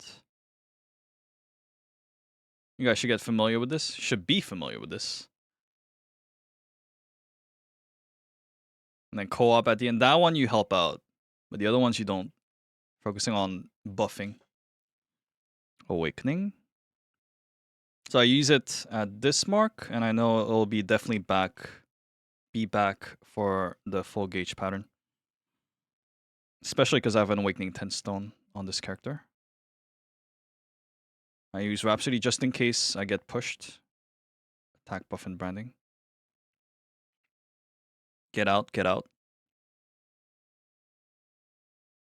I do just guard just in case I can't make it. Nobody got grabbed, so it's good. Attack, buff, and branding in.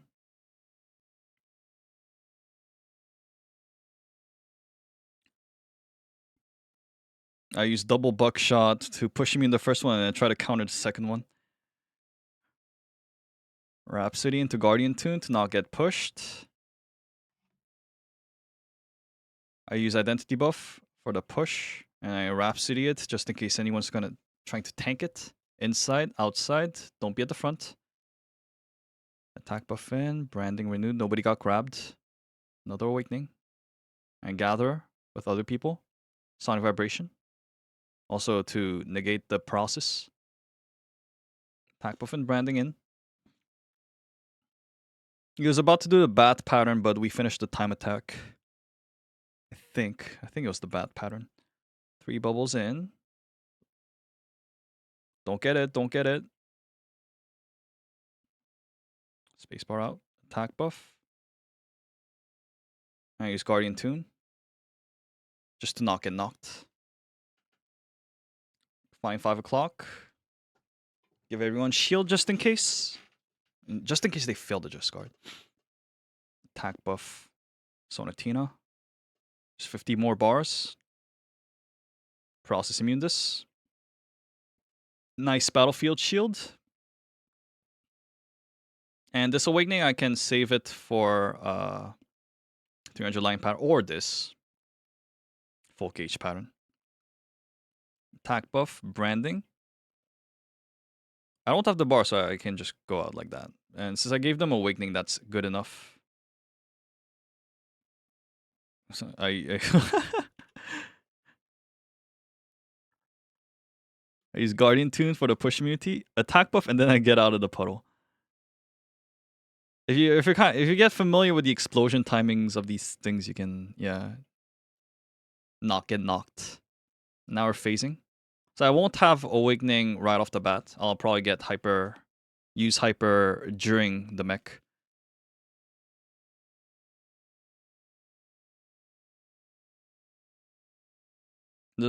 Since I used T-skill beforehand, we still have the hyper damage increase. So if anyone's using hyper here, they'll have the benefit. Usually people use that at the very beginning. Once you see the wave on the bottom pass by, you go down to 6, and then when you see this wave pass by, you go to 7. Of course, in this case, we're abusing Awakening on Gun Lancer.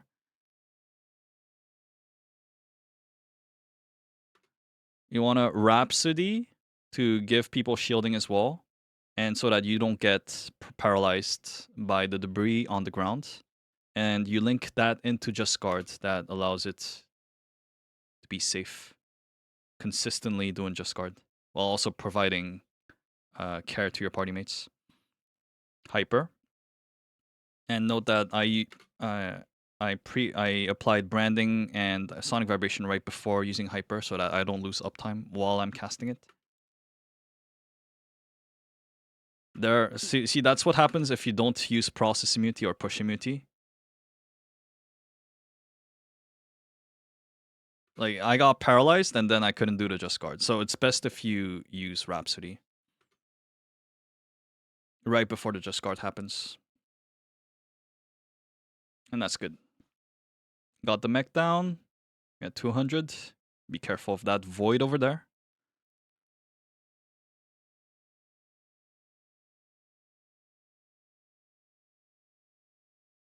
Don't spacebar out just like I did. Don't spacebar out. Gather up, and when you see the yellow circles disappear, you can move out. Spacebar only when you need to, and then watch where the aggro is. So in this case, I tanked it with sonic vibration.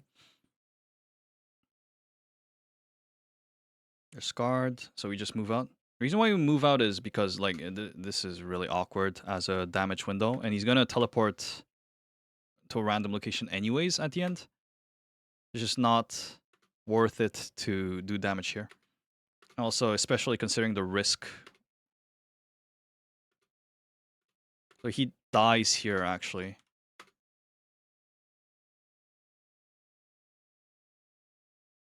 If I'd reacted a bit faster, maybe I could have made him live. But yeah, like he died so fast, though. One of the reasons why Gale Wind on Rhapsody is pretty good. Like, that could have made the difference.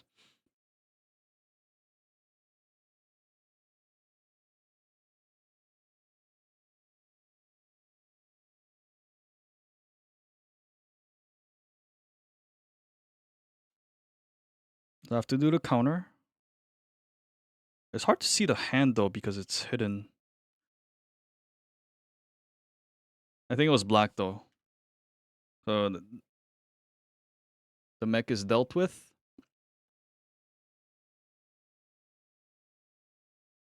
Ah, unfortunate. So, like, that's why you want to see what the pattern is first before casting Awakening. Because you can do these patterns that interrupt. It's most notably that just guard pattern. That entirely canceled my Awakening. No shield, no identity. Just move out of this. Like that was tight. Nobody got grabbed. Best case scenario. The bat, sonic vibration, and like yeah, Rhapsody right there because I saw this guy in the air and he was about to die. Holy, took so much damage. So I react to that and yeah, give him Rhapsody right there. Spacebar when the circle fills up.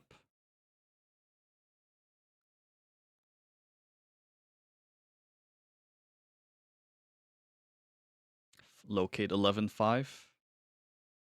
Shield, just in case.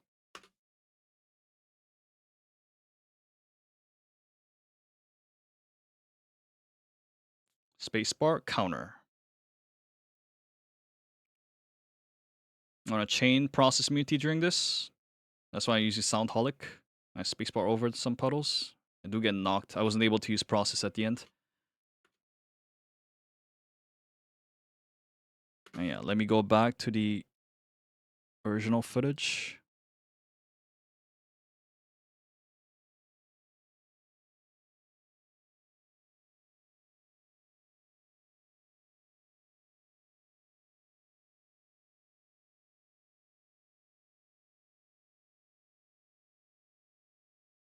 So spacebar counter.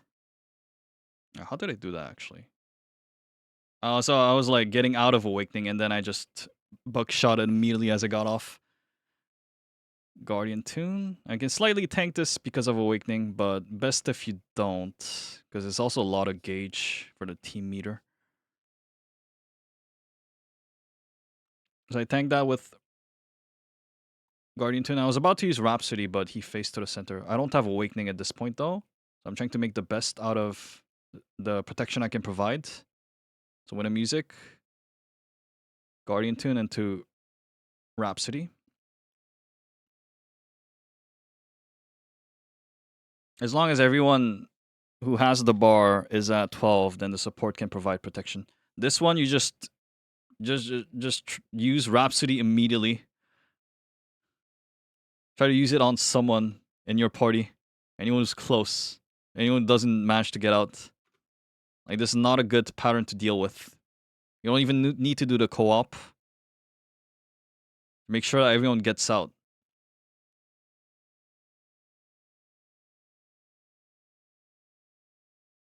Just guard pattern.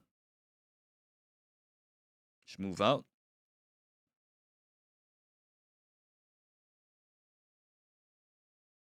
Attack buff into branding. 3 bubbles. He's awakening there. That's a good timing to use it. You have to note what the pattern is and see whether you can actually fit awakening in.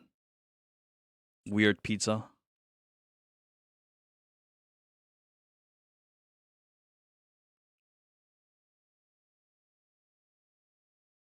Bubbles, great pattern during the time attack. Rhapsody, when the bubbles start to detonate on the ground. 3 bubbles, 4 pattern. So that's not a great place to use 4 bubbles. Just guard. So yeah, that's why you don't want to move, even if you get separated from your team. So here I get slightly separated, right? He tends to target people who got separated like that. Who got paralyzed and knocked away. So thankfully I was there and I stayed there and I just guarded it. So we got the co-op.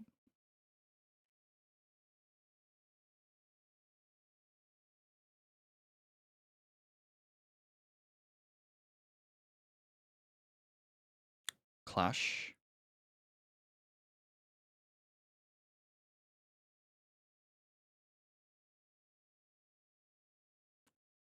Spacebar counter. I wasn't able to react to it.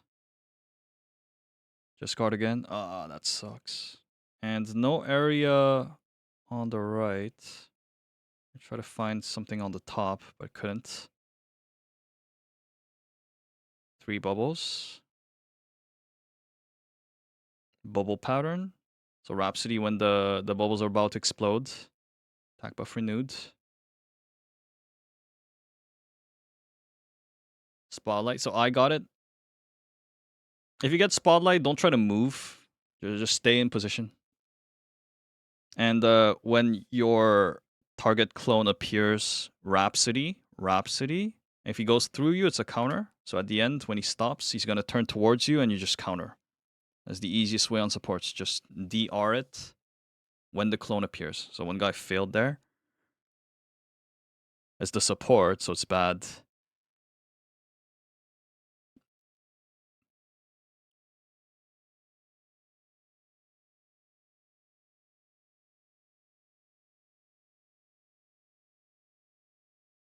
The laser pattern. So when you see bubbles flying into you, you want to process mune. Don't do that. And then Rhapsody and the whoever got pulled in. So like the support cannot get pulled in there. You have to make sure that you parry this. Like say I could have used Guardian Tune, I could have used Buckshot, anything.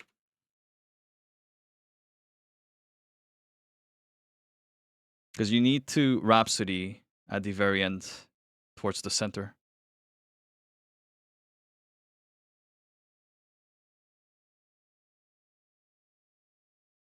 Bubbles.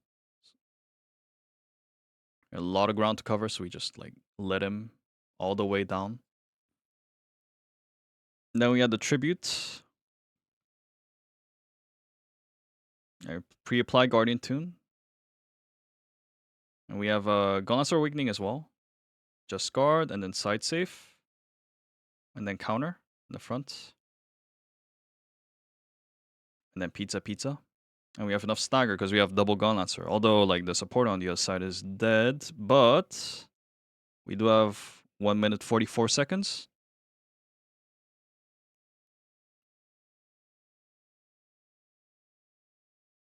Ah, so I failed to just guard here. But note what happens. So I actually am hugging the wall, and he actually doesn't slash me. That's kind of... I mean, it wouldn't have mattered because I would have lived because I have heavy armor, but interesting that can happen. Weird pizza.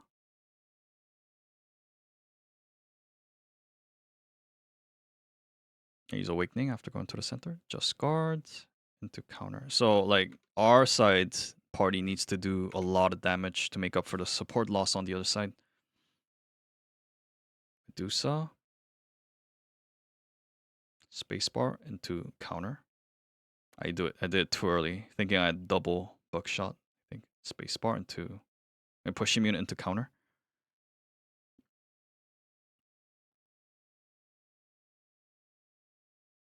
Yeah, you want to try and use Winna Music, Rhapsody, Guardian Tune during this, especially after, because because it's hard to see whether you're gonna get hit from it. Now note that we still had 40 seconds left, and we use Hidden Armin, but he phases right away. So what I think happened, what should have happened is we should have kept this Esther. Try to do the damage check on our own, even if we don't have a support on the other side. And that would have been a better Gamba than using the Esther there. Because now we have to go in here without the Esther, and doing the damage without is pretty tough.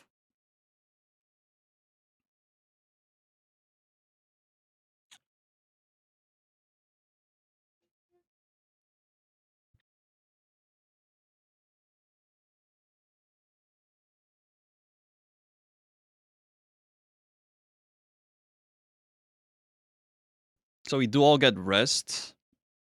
The problem is we don't have Esther, damage from Esther. Then I also make a misstep. I didn't even know that that cancels Awakening. I didn't get hit before. Then we all start dying. So this would actually been clear, I think, if we kept the Esther. So it's really unfortunate. But in terms of clear footage, I think this is good enough. I mean, not clear footage, but like commentary footage. I chose to show you guys this. So one lesson to take away here is that just hold on to your Esther. Like it's fat chance to make it out of this final mech without the Esther. Like even if it's not hidden, just using the attack Armin, offensive Armin, to do the damage, even if you fail the hidden, is enough. And you just do 10 seconds of damage and he dies there. So don't panic. If you're raid leading, don't panic. I mean, the support shouldn't be raid leading. But like tell your raid lead to not panic until the very end. Because otherwise, this one would have been a clear. Finally, we have Artists Gate 2. So I generally take Tiger plus Illusion Door. But you can take Sprinkle Illusion Door. Doesn't matter. And then I tend to take Purify on Upward Stroke, just in case I don't have Door of Illusion available for a certain occasion. But you don't really need it. It's up to you. This one I did with Scylla, and this is an ever retry group. So we don't clear this on purpose because people here are here to get the practice, the experience. And this is like halfway towards a speed run. So it's gonna be really quick. And there's certain things that you should not do in a prog group that happen here. Let's see what happens.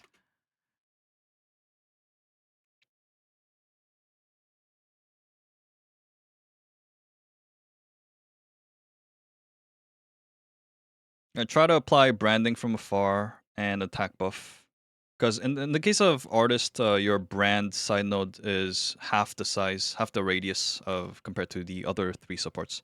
So if you want to use branding side node from the 2 bubbles, you have to get pretty close. But carpet has a long reach. I tend to use carpet first into sun sketch, and then go in identity buff T skill. And I can use Sunwell at his back. Sun sketch. I already applied shield from Starry Night earlier, so I just needed to push immune.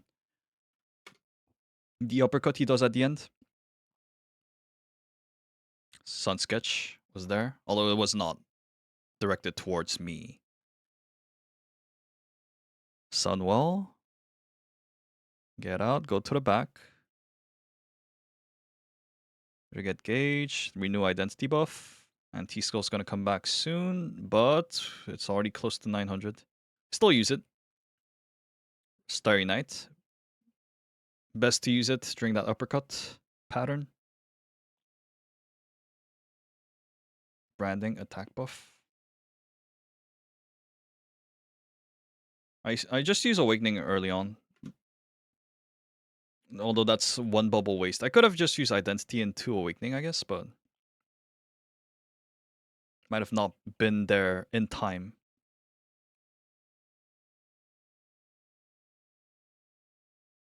And someone messed up on the Shiny Sacred. Oh, actually, let me check if this is the clear run.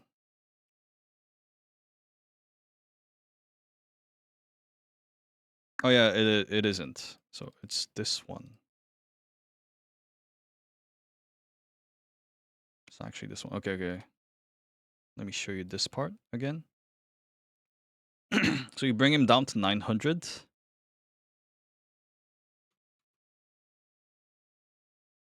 During the clash. I have Sun Sketch. Branding. I do 1 bubble. I use Awakening.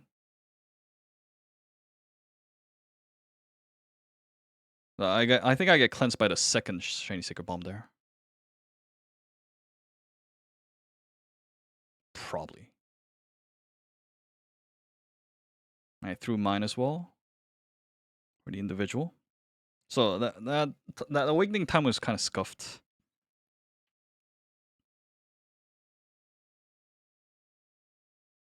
Should have used it earlier.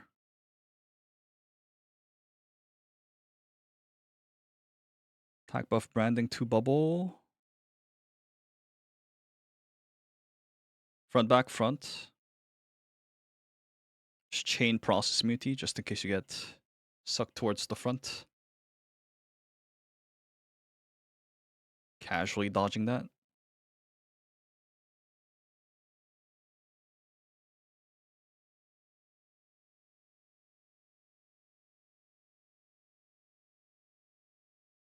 That guy tanks it.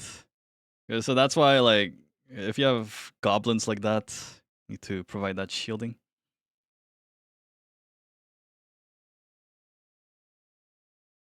Because some of these guys are practicing for speedruns, so they want to abuse things like that. I guess.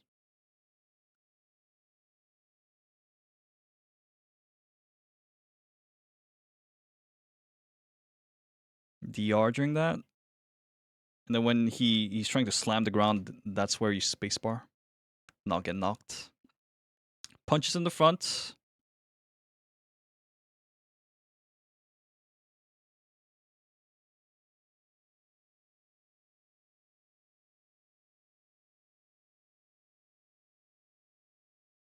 Sun sketch. So this one's going to be true.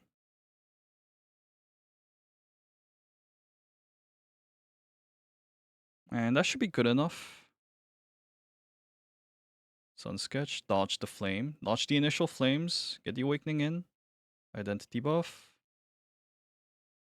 Then go to the back. Starry Night. Attack buff. Renew branding. And then cleanse. Apply that Door of Illusion at the very end. Once all the flames have converged. Attack buff. Branding from afar. Keep that uptime, right? Uptime. Back safe. Punches in the front. Stay at the back. Goes to the center. Watch where the back is. And damage window from the side.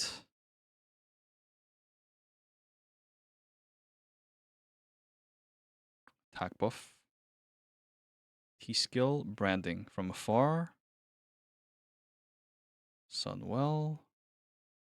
And then once the initial bar explodes, you can move towards the center. And since I have Awakening 10 stone, I can use Awakening right here. And I'll save the bubbles for the center. And I'm trying to keep Luminary by using skills until the very end. Attack buff, 2 bubble to renew the branding. Into T-skill, into Carpet. Hopper. Renew Sun Sketch. Just trying to get some of that shielding in just in case people get hit.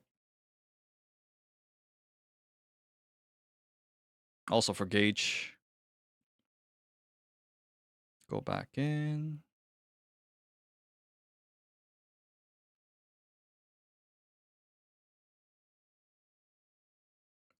So here, shielding, attack buff, branding, and then don't get stunned by the blue telegraphs. He goes to the center. Keep identity buff, attack buff, branding. I'm waiting for hyper cooldown. I use it right there. Because he was about to Shandi. Because I guess this a speedrun strat. But I want to make sure my hyper is used before Syla uses. I guess it's Syla? Yeah, +1. Wait, who's the raid lane? Before the, yeah, before it's used.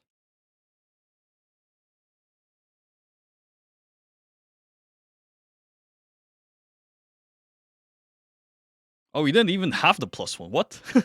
Wait, did we use it? Oh, we pushed so fast that we couldn't even use the +1. Oh, interesting.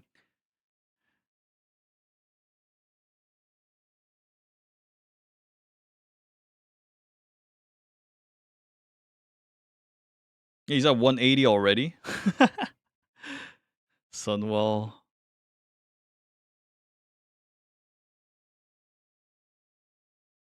So when it bridges towards a speedrun territory, like the damage in this part isn't as important. Because you have to do everything anyways. But yeah, Awakening used here.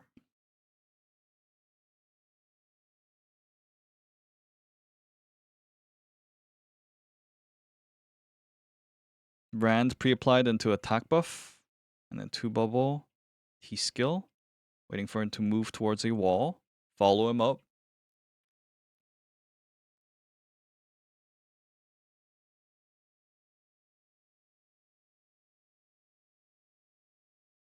No, scuffed. Thankfully, there were people who were able to free us.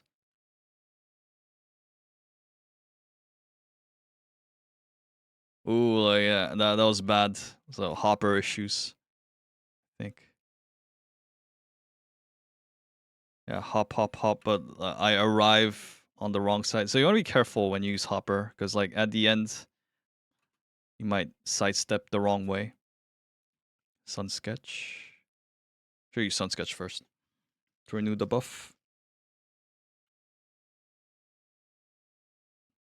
It's about to go down to 0.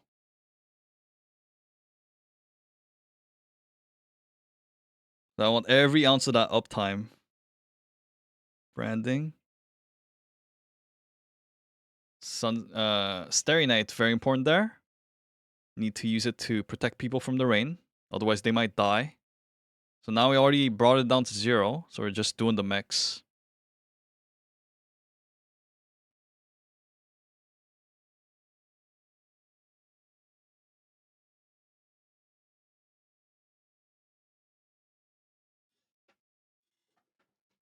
They're just resting.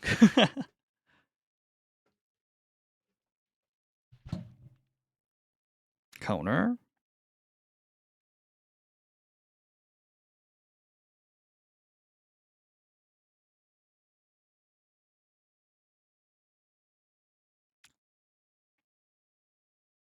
Luckily, I got knocked by one of the nades closer to the center.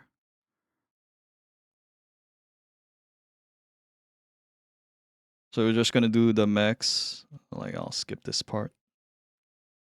He's gonna go right away. Now, we're not even throwing dark bombs properly.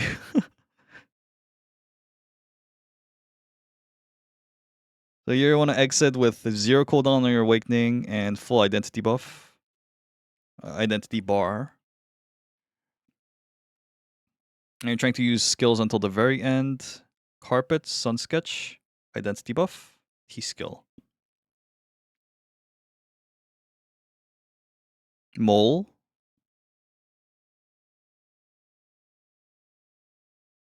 Counter. You're going to group up as much as you can. If you're standing at the very front, you don't get hit. Push immune this part while trying to shield people. I use Sunwell into spacebar.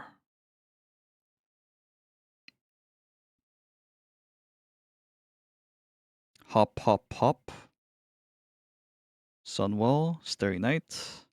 Abuse all that paralysis immunity that you have. You get the counter in with the double, the second hit on the counter. On the upward stroke. And this sucks if you do the counter, because you do lose uptime as support if you do it, but better than to sack the raid.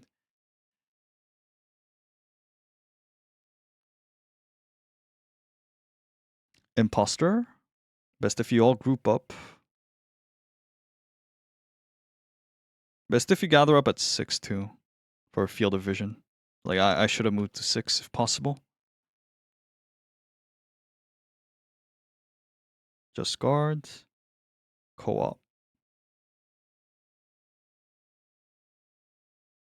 Again, change status, process immunity. So notice in my toolkit right now, all 8 of my skills have process immunity. So I can use whatever I want. As long as I get the shields on people and maintain uptime.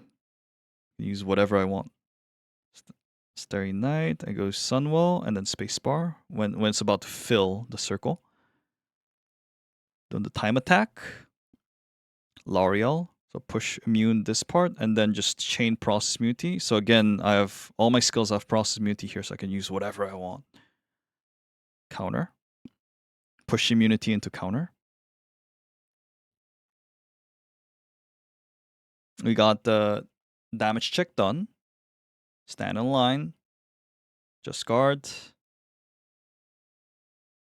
One person failed it, but good that they pooped outside away from everyone else. Now we're entering 300 bars, and my T skill and my hyper. Actually, I have no hyper. That's how fast we pushed. Like, I'll just use awakening.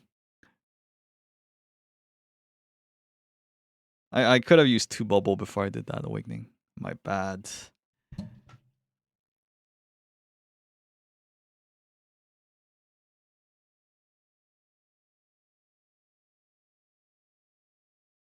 Starry Night into just guard makes it the easiest. It's the easiest way to make sure that you're not only protecting your party mates, but also ensuring that you get the just guard in. So save Starry Night for that. Just guard. Renewing T skill. Buff, buff, buff. Best if you Starry Night into the just guard.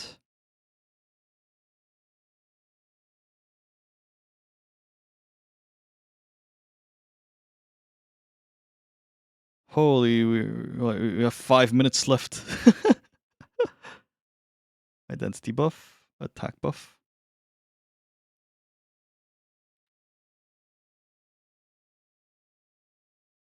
Here I do something I shouldn't have done. So like I was trying to fit in that awakening right before this starts, but I couldn't. It was also 50-50 because he could have started with the hard mode sequence. But yeah, I fail. I think though if I spammed G as I got down, maybe I could have gotten it.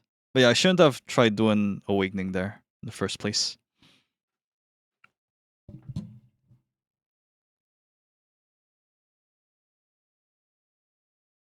That was bad. That's a lot of damage on me too. 2 bubble, T skill. So yeah, that's where I suffer in terms of uptime.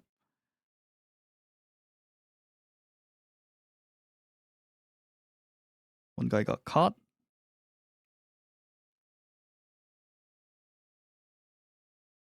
Find 5 o'clock, 11 o'clock.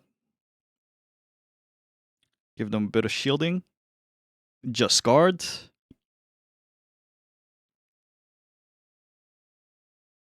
360 pizza.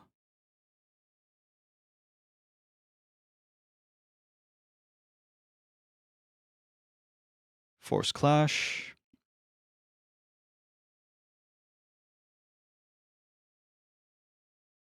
Mill. So I was like, usually we dodge this in like prog runs, but these guys are speedrunners, so they're just tanking it. So I was like, oh, you guys are tanking it. Okay, I'm going back.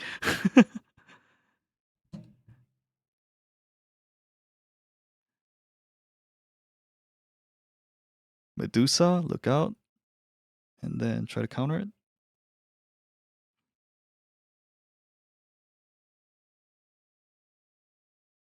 Just guard. Just guard and then dodge. Oh, we weren't able to dodge it. Wait, what happened there? Don't tell me Armin tanked that.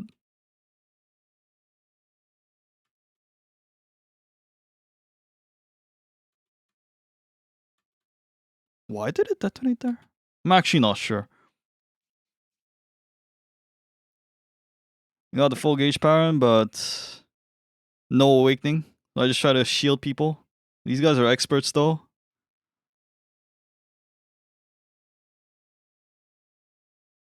Oh, I got knocked twice. Bad. Oh, but we fail it. Just card. I thought like, oh, these guys know how to dodge this without gathering at 12, huh?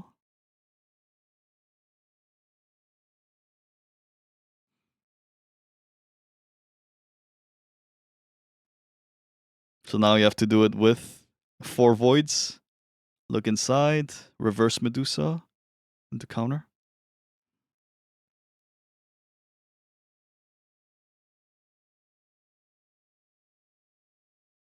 Mel, and since I have Awakening in, we can properly tank it this time. Inside, outside.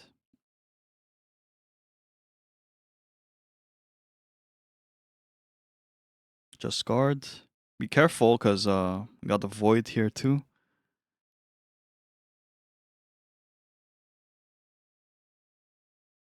Time attack complete. Just guard. Ooh. Just guard, just guard.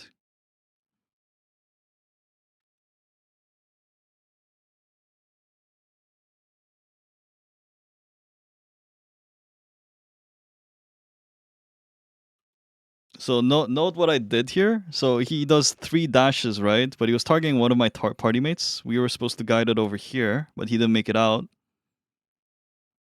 So in the spur of that moment, I see that, and I drop a Door of Illusion right there. And it gives them enough shield to withstand that attack. I give him 1 heal as well. He's good to go. Gotta have that reaction.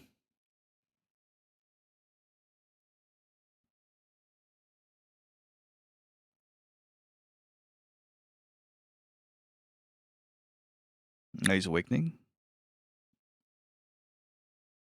And then we got the tribute.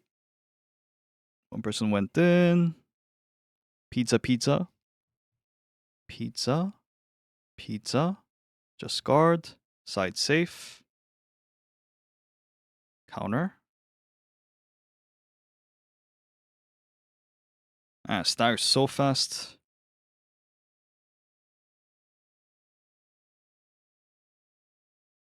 And we just use Armin, because we're not intending to clear here anyways.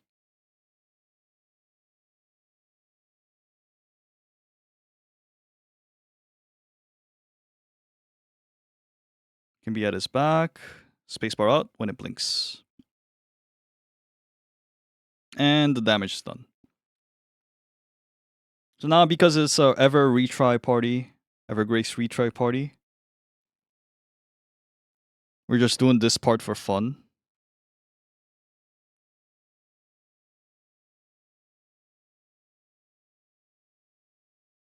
So again, yellow part, you step on yellow tiles to be safe. Yellow tile. This side is yellow now. It's rotating. Step on yellow. Step on yellow. Yellow. Yellow. It's like, that's what you would be doing while trying to do damage if you're actually trying to get the clear.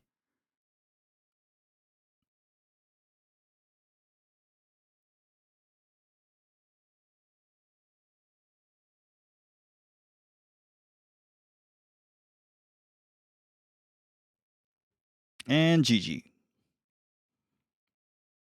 So, that's it for Kazeros TFM support commentary. It took me so long to get all this commentary footage on all 4 supports. Please, if you enjoyed this content, if this was remotely helpful, don't forget to leave a like. Don't forget to subscribe, follow YouTube and Twitch. This was Wine Blue, and I'm signing out.